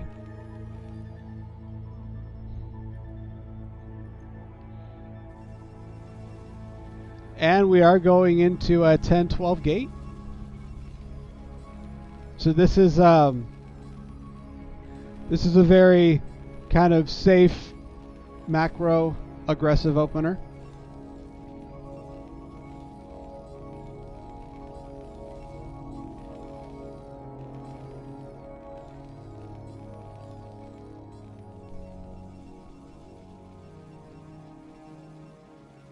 It's interesting that we're choosing the 2-gate Terran because if I recall, this is the one matchup where 2-gate isn't the strongest. Like I think it's actually the least strong in this matchup. But you know what? That's assuming you know how to handle tons of zealots. And assuming your Terran doesn't get vultures.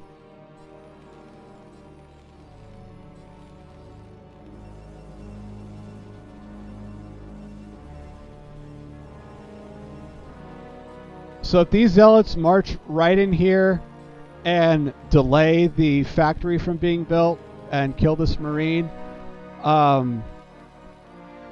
this will be scarier than you think.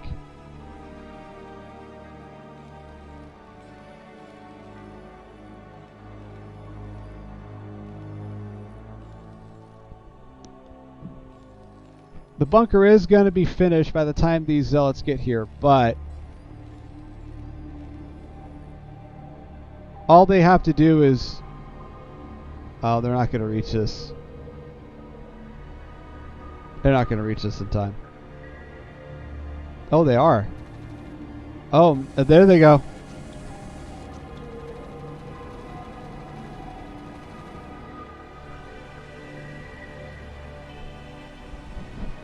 Oh, mine! Mine! I hate it when that happens! Mine!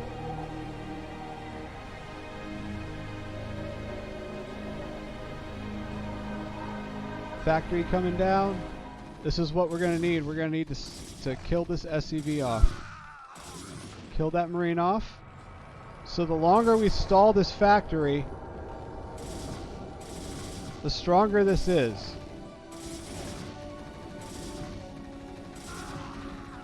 Two Marines down. The zealot is going to die. We have more zealots inbound.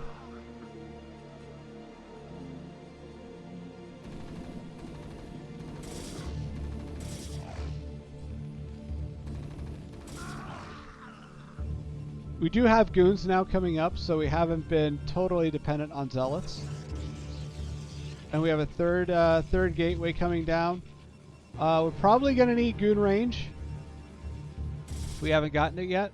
I've been kind of tunnel visioned on the fights, so I haven't seen everything. Still shutting down the factory. What a beast play. Oh my gosh. Microgreen is just... Look at how long into the game this is and we don't have a factory yet. Excellent job.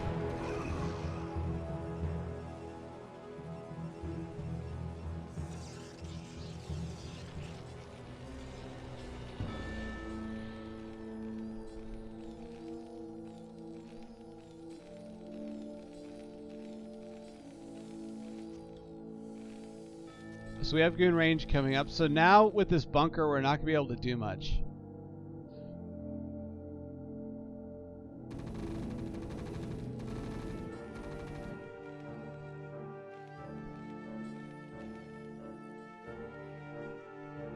But wow.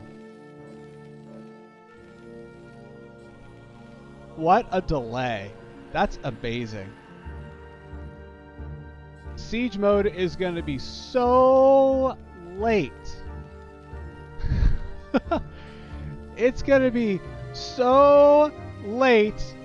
There's going to be like, what? There's going to be like 6 goons just pummeling this bunker before siege mode is even done. It is going to be so late. Well played on stalling that factory.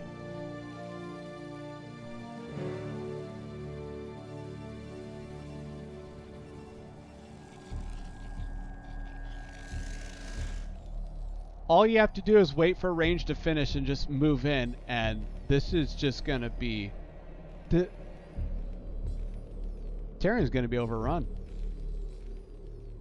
It is just... Siege mode is just now starting at 550. Holy crap.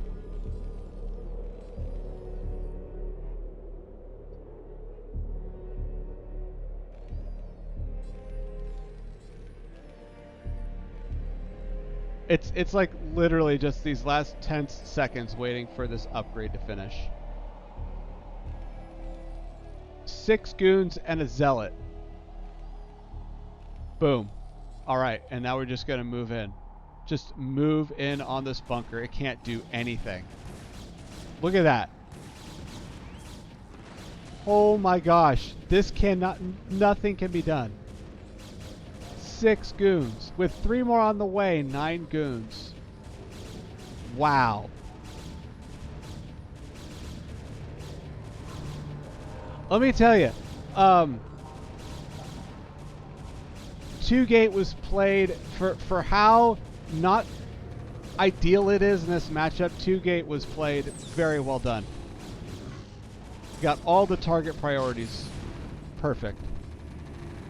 Just going to move in, dive on the tank, finish off the bunker,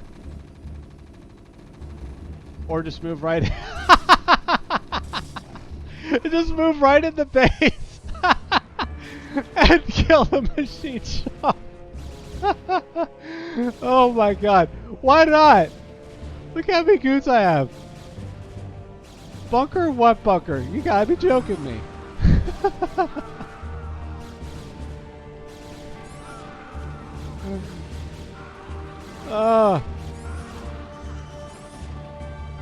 Brutal.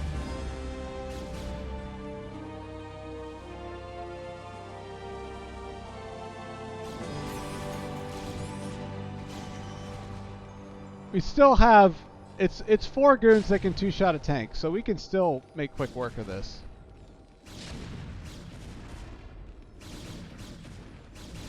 We can't build any more tanks. Oh my gosh. This has to be so frustrating for Nate.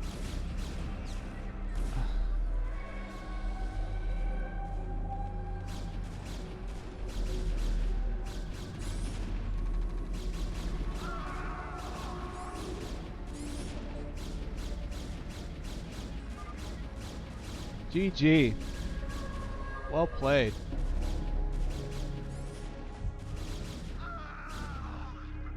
So it may not be the most ideal opener, but clearly don't count out 2-Gate and don't count out Zealots. That was amazing. Well played. That entire game, that entire play hinged on stalling the factory as long as the factory was stalled. So very well done. All right. We have one more series. 2 more points on the board for Horse Emoji.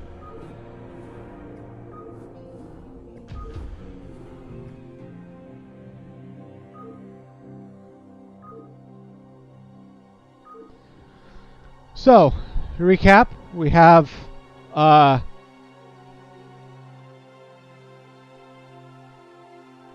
believe we're 2-2. Sorry, not 2-2. 4-4. We have a 2-0 for Marty Magpie and Gusto. We have a 2-0 for Microgreen and Tech. So we are 4-4 even right now between these two teams. Very exciting. And our last series of the morning, we are going to get into another 2 versus Quantum Leap, a Protoss versus Zerg.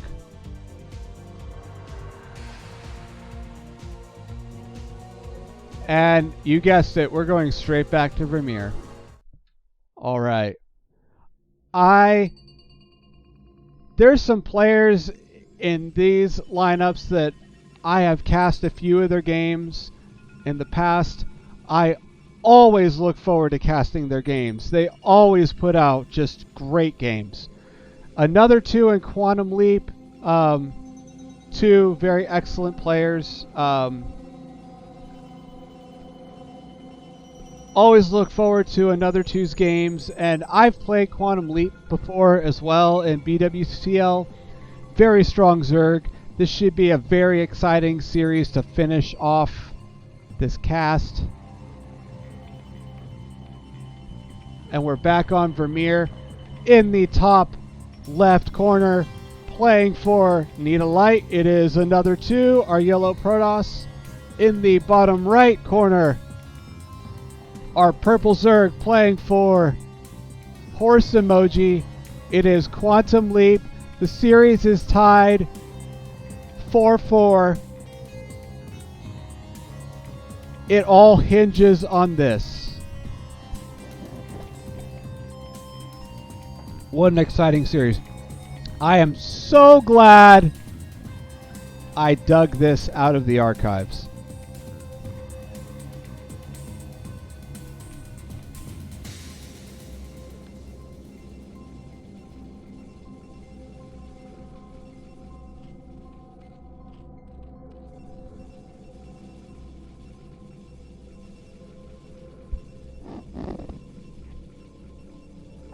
Alright. So another 2 is looks like we're doing expand. Looks like we're gonna do a Forge expand. We have a first scout coming out down here. Now it looks like that the Protoss is going to be able to deduce where the Zerg is starting from by virtue of where this Overlord is going to be. I think. Maybe not. Oh, it looks like probably not. Moves a little too slow. So, you know, Forge expand into double scout.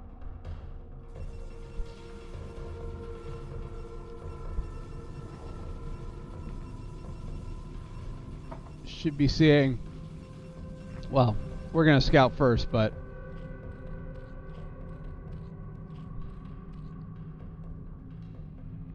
so we have a hatchery coming down right at about 210. So this looks like this is going to be a 9-pool opener. We have, I'm going to guess this is going to be a 6 Zerglings at 50. Maybe not. Oh, there, nope. 4 Zerglings and a drone. This could also be overpool.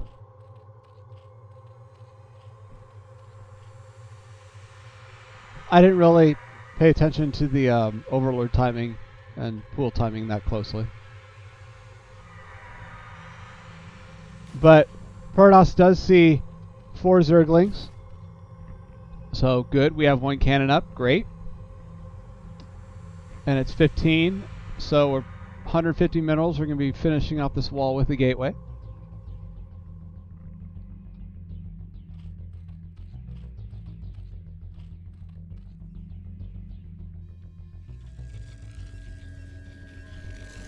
So this is a little close for Zerglings, but actually for Hydras this is not bad.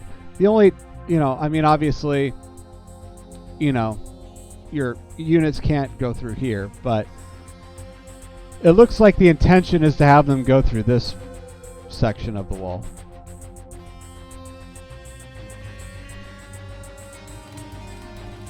We've got our two more hatches coming down. No gas yet.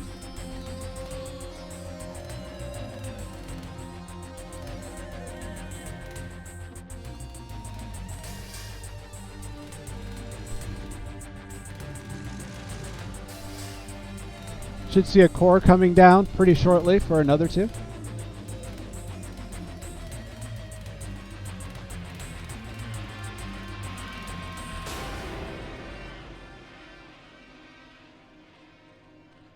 There it is.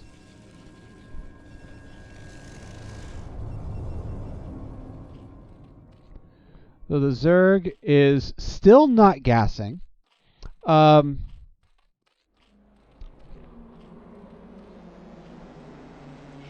Building a 4th hatch here.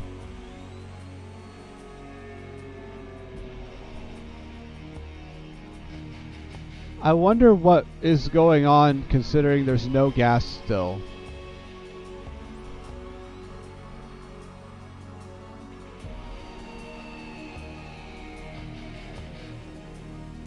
Although it could just be a lot of, just early game shenanigans and lots of multitasking and stuff, and because this is also a little bit late, but Zerg PVZ openings can vary tremendously depending on what happens early on.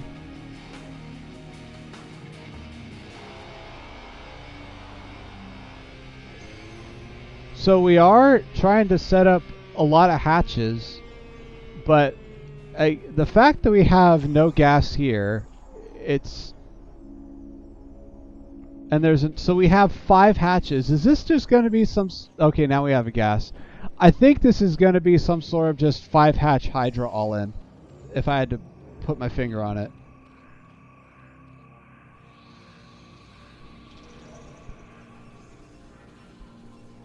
Just saving up our money for all of our hatches. We're just gonna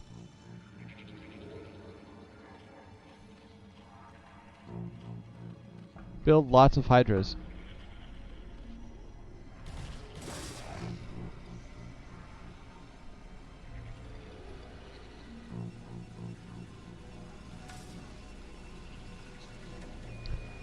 So there's a Stargate and a second gateway coming up. There is no Citadel yet. This is unfortunately not being mined right away.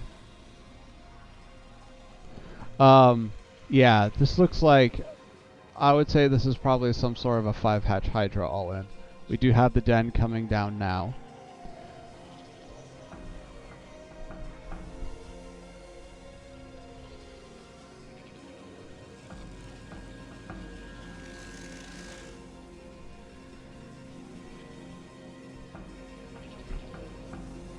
But the downside to this build is that look at this third. There's no sunkens at the third. There's no defense.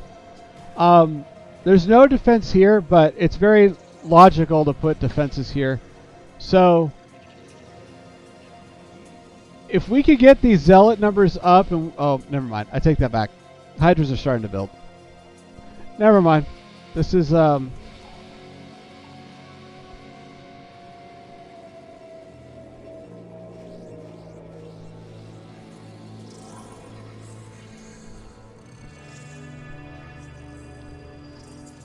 this is so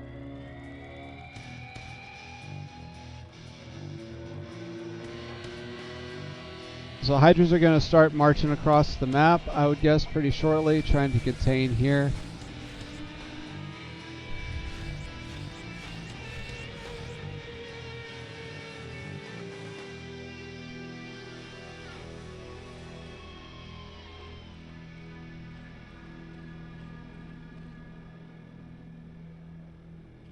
Layers coming up.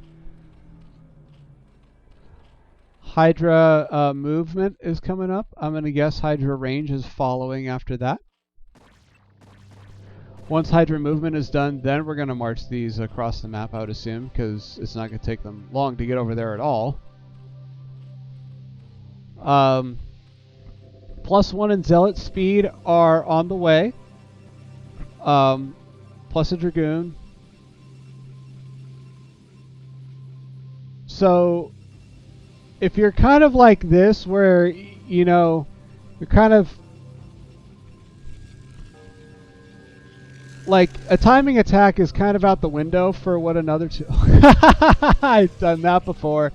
A timing attack is kind of out the window at this point. So if you're kind of unsure, but you know Hydras are coming, 4 is like kind of the minimum. 4 cannons is the minimum for Hydras. But we see we're going up to 5, 6 cannons. So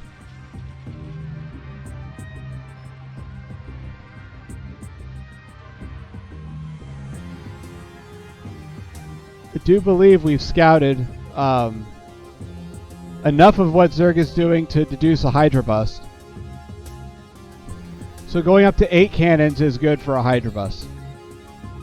But again, you know, you still want your army to get through here. The trick with any kind of Hydra play, you want to hold a bust, but you also want to have units out here so you don't get lurker contained afterwards. That is a lot of Hydralisks. So the 2 Sayers are going to move out here. The army is going to see, these Zealots are just going to see all these Hydras inbound.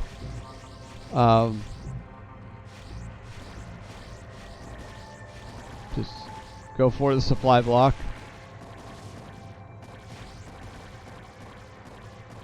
Keep the other Corsair alive. But that is a lot of Hydralisks. So he has, another 2 has delayed the bust, but we do need some more cannons back here. We need to rebuild this. Probably want another cannon here.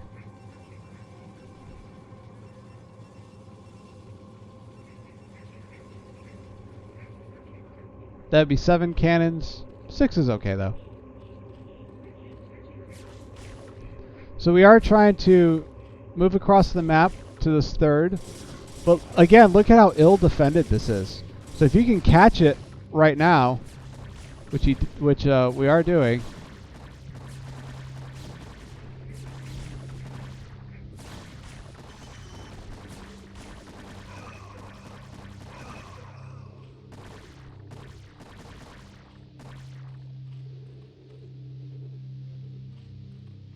So we have +1 coming for Hydras. We also have Overlord speed coming up. Nice job going into Templar. I've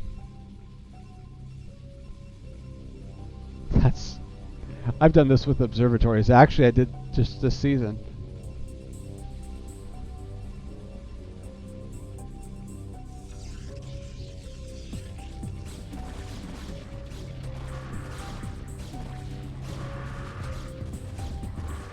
So this is going to clear these up, but again, these cannons do need to be rebuilt. There we go. We have +1 speed zealots, which is always nice.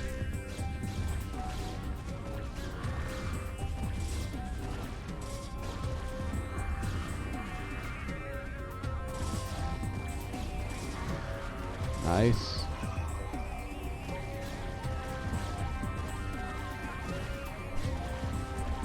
These constant tiny little skirmishes like this are really annoying. Nice storm.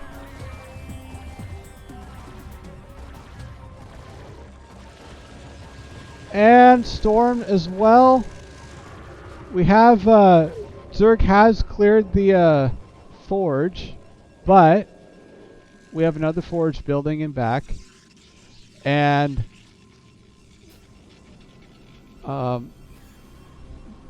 yeah, we do need... Oh, wow, that is unfortunate.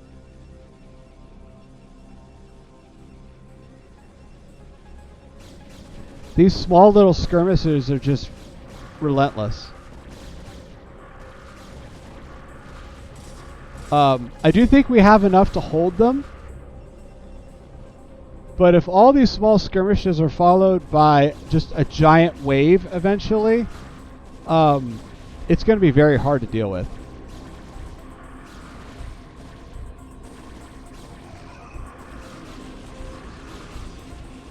Nice storm again, pushing that back. Bear in mind, you know, we do have... Okay, we have a Templar here with some storms, but, you know, we need to build up energy. We're running out of energy in our stores. Yeah, so here it comes. What do these have in them? I think they're just chunks of overlords.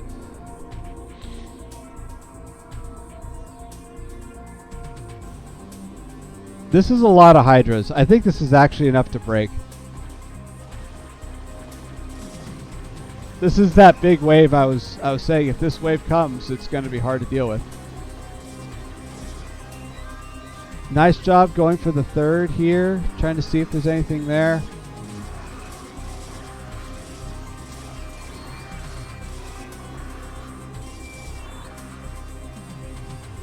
We do have enough storms to even deflect this wave. But if we keep baiting out storms with clumps of hydras, you know, eventually I don't think Protoss is going to have enough storms to defend. It's kind of like baiting out scans in a versus Terran in a PvT. Picking off one Templar.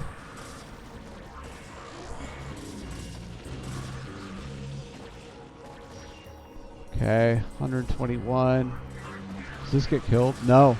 So there's two storms, so it's now down to 50.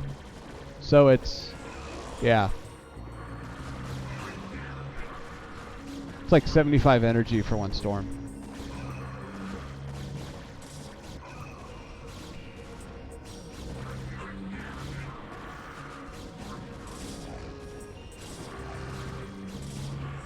And we don't have enough energy to deal with this. GG.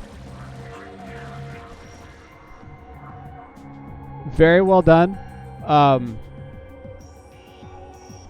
The play of just constantly sending out small skirmishes to bait the storms out until there's no energy, and then come in here and target down the Templar was just very well executed.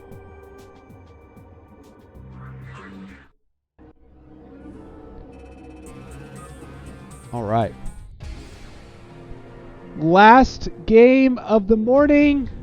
Last series.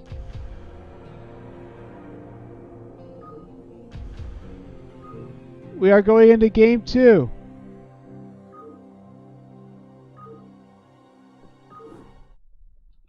On Apocalypse in the 12 o'clock position. Our blue Zerg playing for Horse Emoji. It is Quantum Leap. And in the bottom left region of Apocalypse, our yellow Protoss playing for Nita Light. It is another 2. This is the match where actually Zerglings are not king. Hydras are king.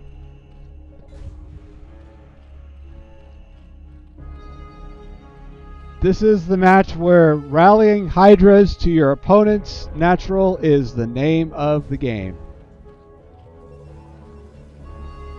Can another two even the series up and come back 1-1?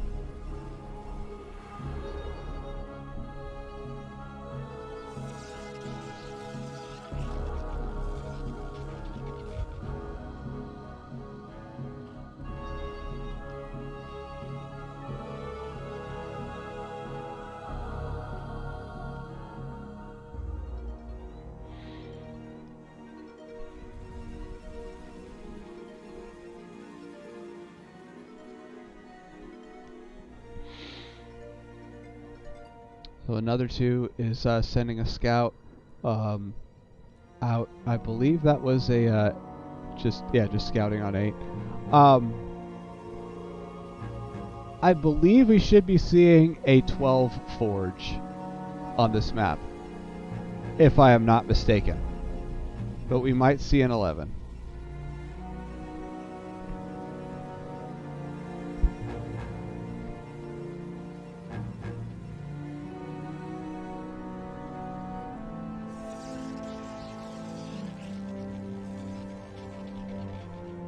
No, it's pretty. Actually, it was pretty close to 12. It was basically like an early 12.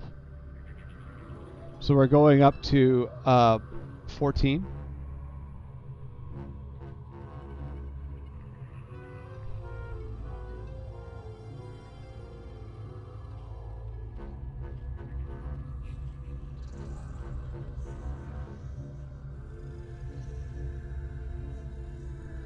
Probe is finally going to get into here. This is probably the one matchup where it is the most crucial. PVT is pretty crucial to see like how many SCVs are being pulled off gas, but this is the one matchup where it is the most crucial to keep your probe in the base and seeing what your opponent's doing as much as possible. In the other two, as a Protoss, you can kind of get away with not getting this much intel from your probe, but this matchup you really need to see. So it looks like we're seeing forlings.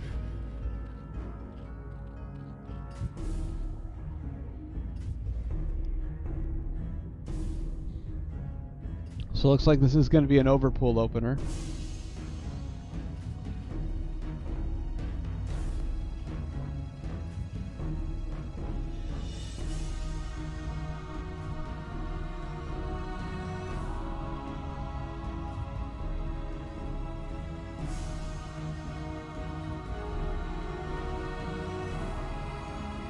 Be seeing a pylon coming down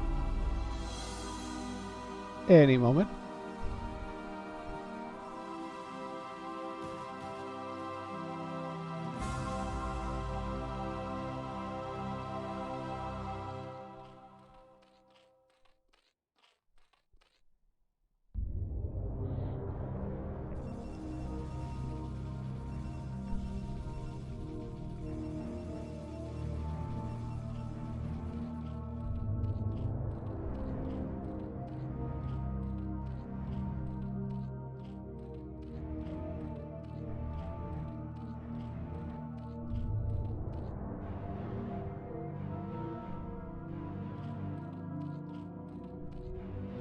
This is actually a great build. This is a great build that, like, you, for Zerg, that you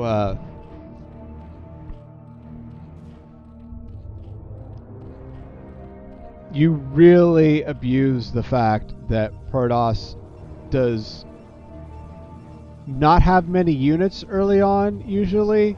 Spends a lot of money teching early on, usually. So you could just get away with just throwing all these hatcheries down and delaying your gas and your hydras. This is a great build.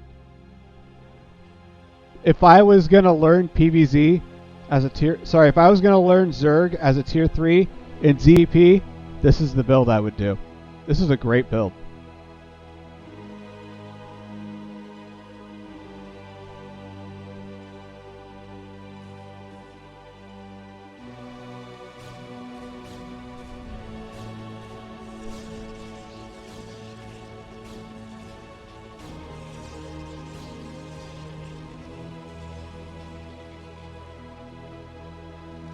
Go up to 5, then our gas, 2 gas,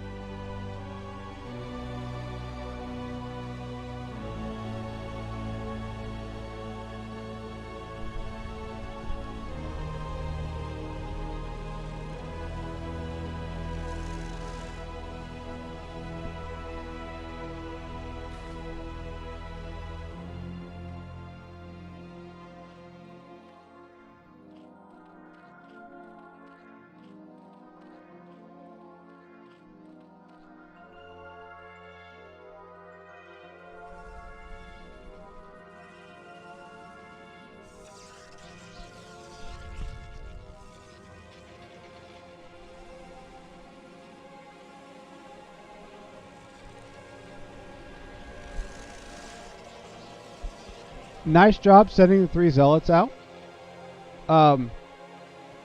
We do have a sunken colony though coming down. 2 sunken colonies coming down.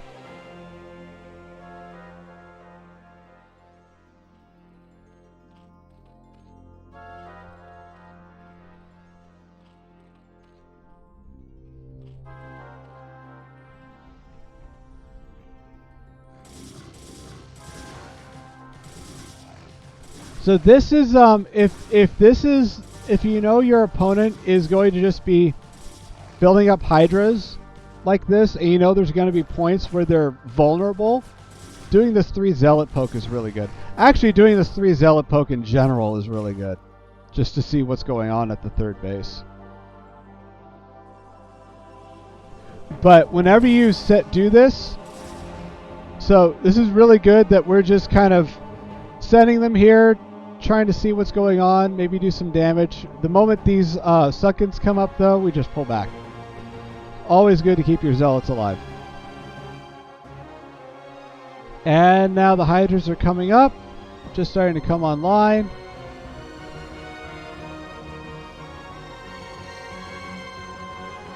Nice that our archives is before 6:30.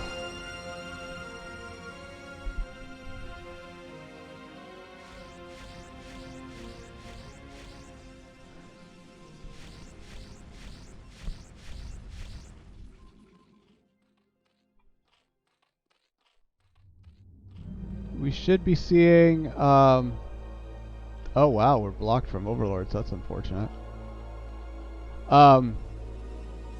Nice job with the supply block. I do feel like, again though, this the Protoss is very much like on a time clock here. Once these hydras come out, they can defend. Once hydra speed gets done, they can march across the map. Once hydra range is done, they can break down the wall.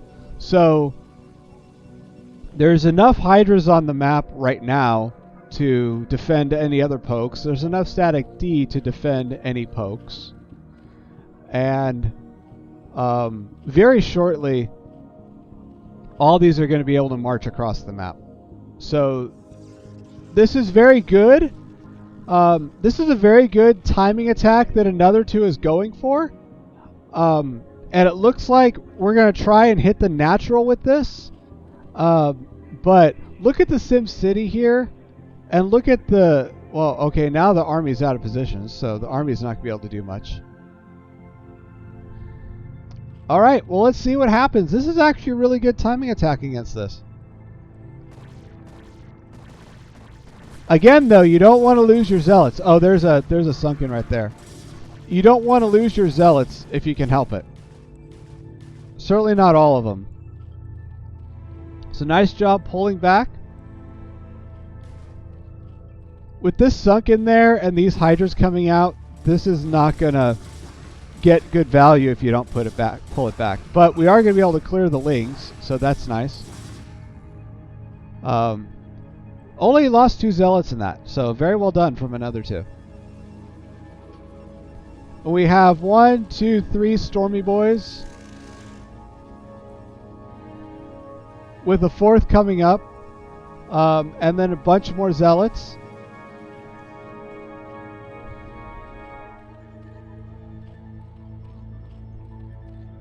So +1 is started, and I'm going to guess we're going to have Hydra range starting up very shortly.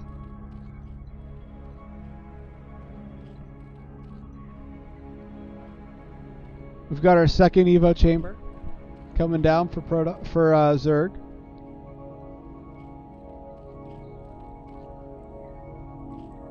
Oh, there you go. No, that is Hydra range. Never mind. That's not +1 attack. That's Hydra range. So we're gonna have +1 attack coming up. We do see what's going on here with these Sayers, but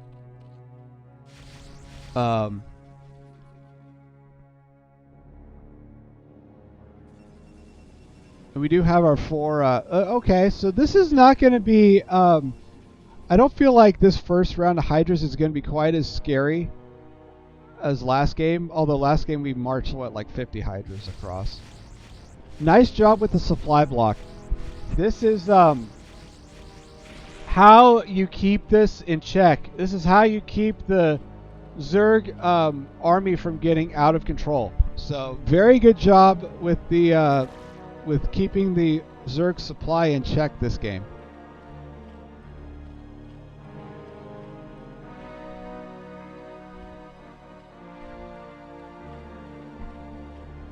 Robo coming down.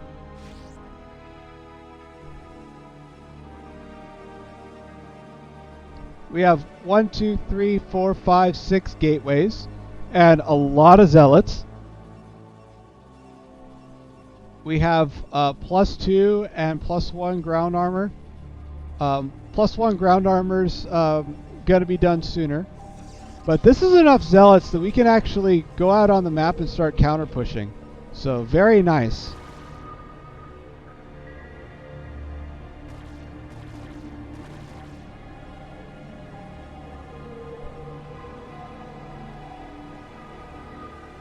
Nice core army here of Zealot High Templar. We still have a whole nother control group of Zealots here.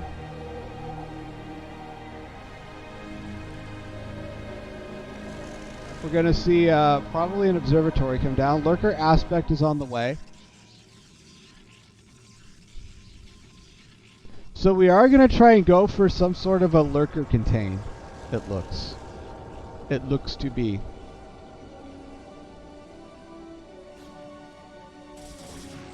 Nice storms. This isn't a terribly large group of Hydras, but if you can push them back, push them back. So very well done.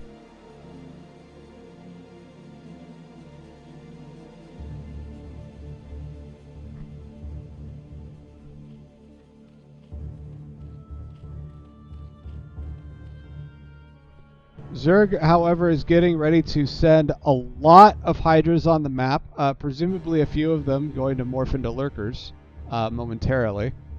So Zerg really setting up for a big Hydra Lurker play here. We do have enough Zealots to deal with the Hydras. We do have enough Storm to push the Hydras back. But again, if we bait the Storms out, there's going to be a point to where the Hydras can just move in. So we need to be really careful with how we're we need to be careful with our energy resource on the High Templar. And Lurkers are coming. A whole 8 of them.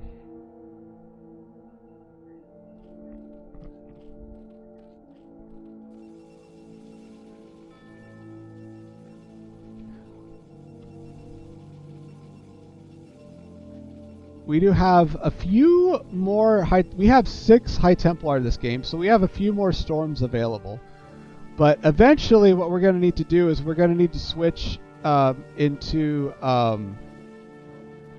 we're going to need to get Observer out, but we're also going to need to eventually...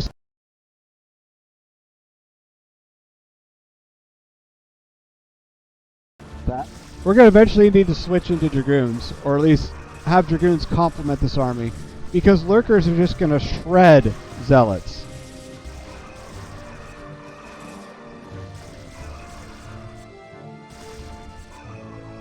I don't know what happened there with my sound.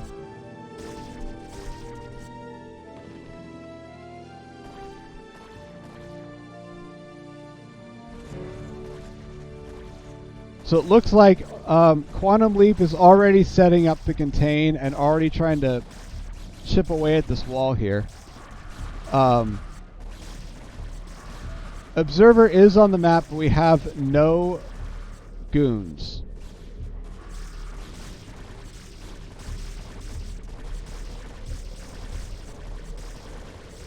So we will be able to stop the Hydras from moving in, but we're not... I don't feel like we're going to have... Well, I guess if we get good storms off on these Lurkers, we can deal with them.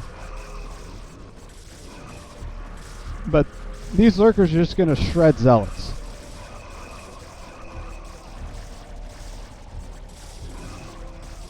Moving... Wow.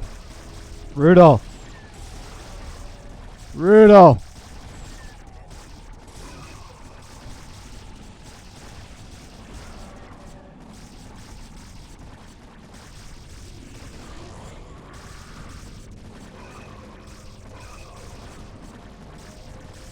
Beautifully executed by Quantum Leap.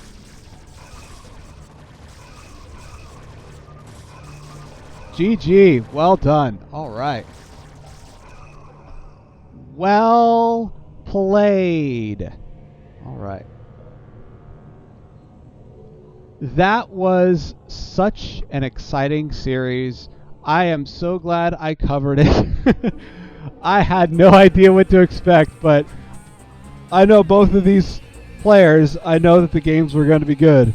Very well done from Quantum Leap. 5-hatch Hydra opener both games. Clearly a very, very strong opener build. Especially since you know that you're you kind of know how the match is going to play out depending on what your Protoss opponent opens. So, very well done. Very well executed. And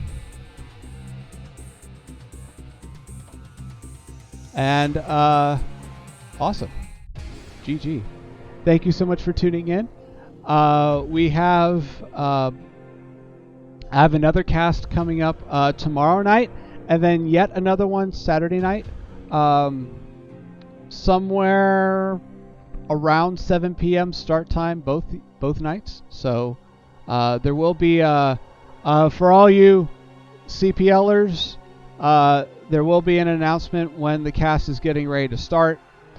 So keep an eye out for that tomorrow night and Saturday night. If you're interested in more T3, we have tons of Horse Emoji games coming up both of these all 3 of these days. So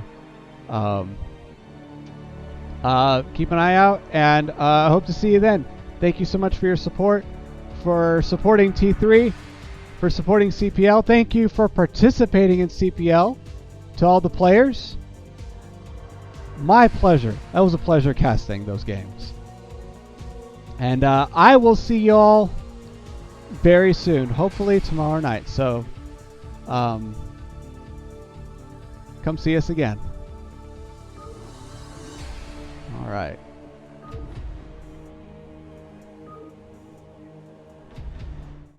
GG's. Good night. And thank you again. Have a good one.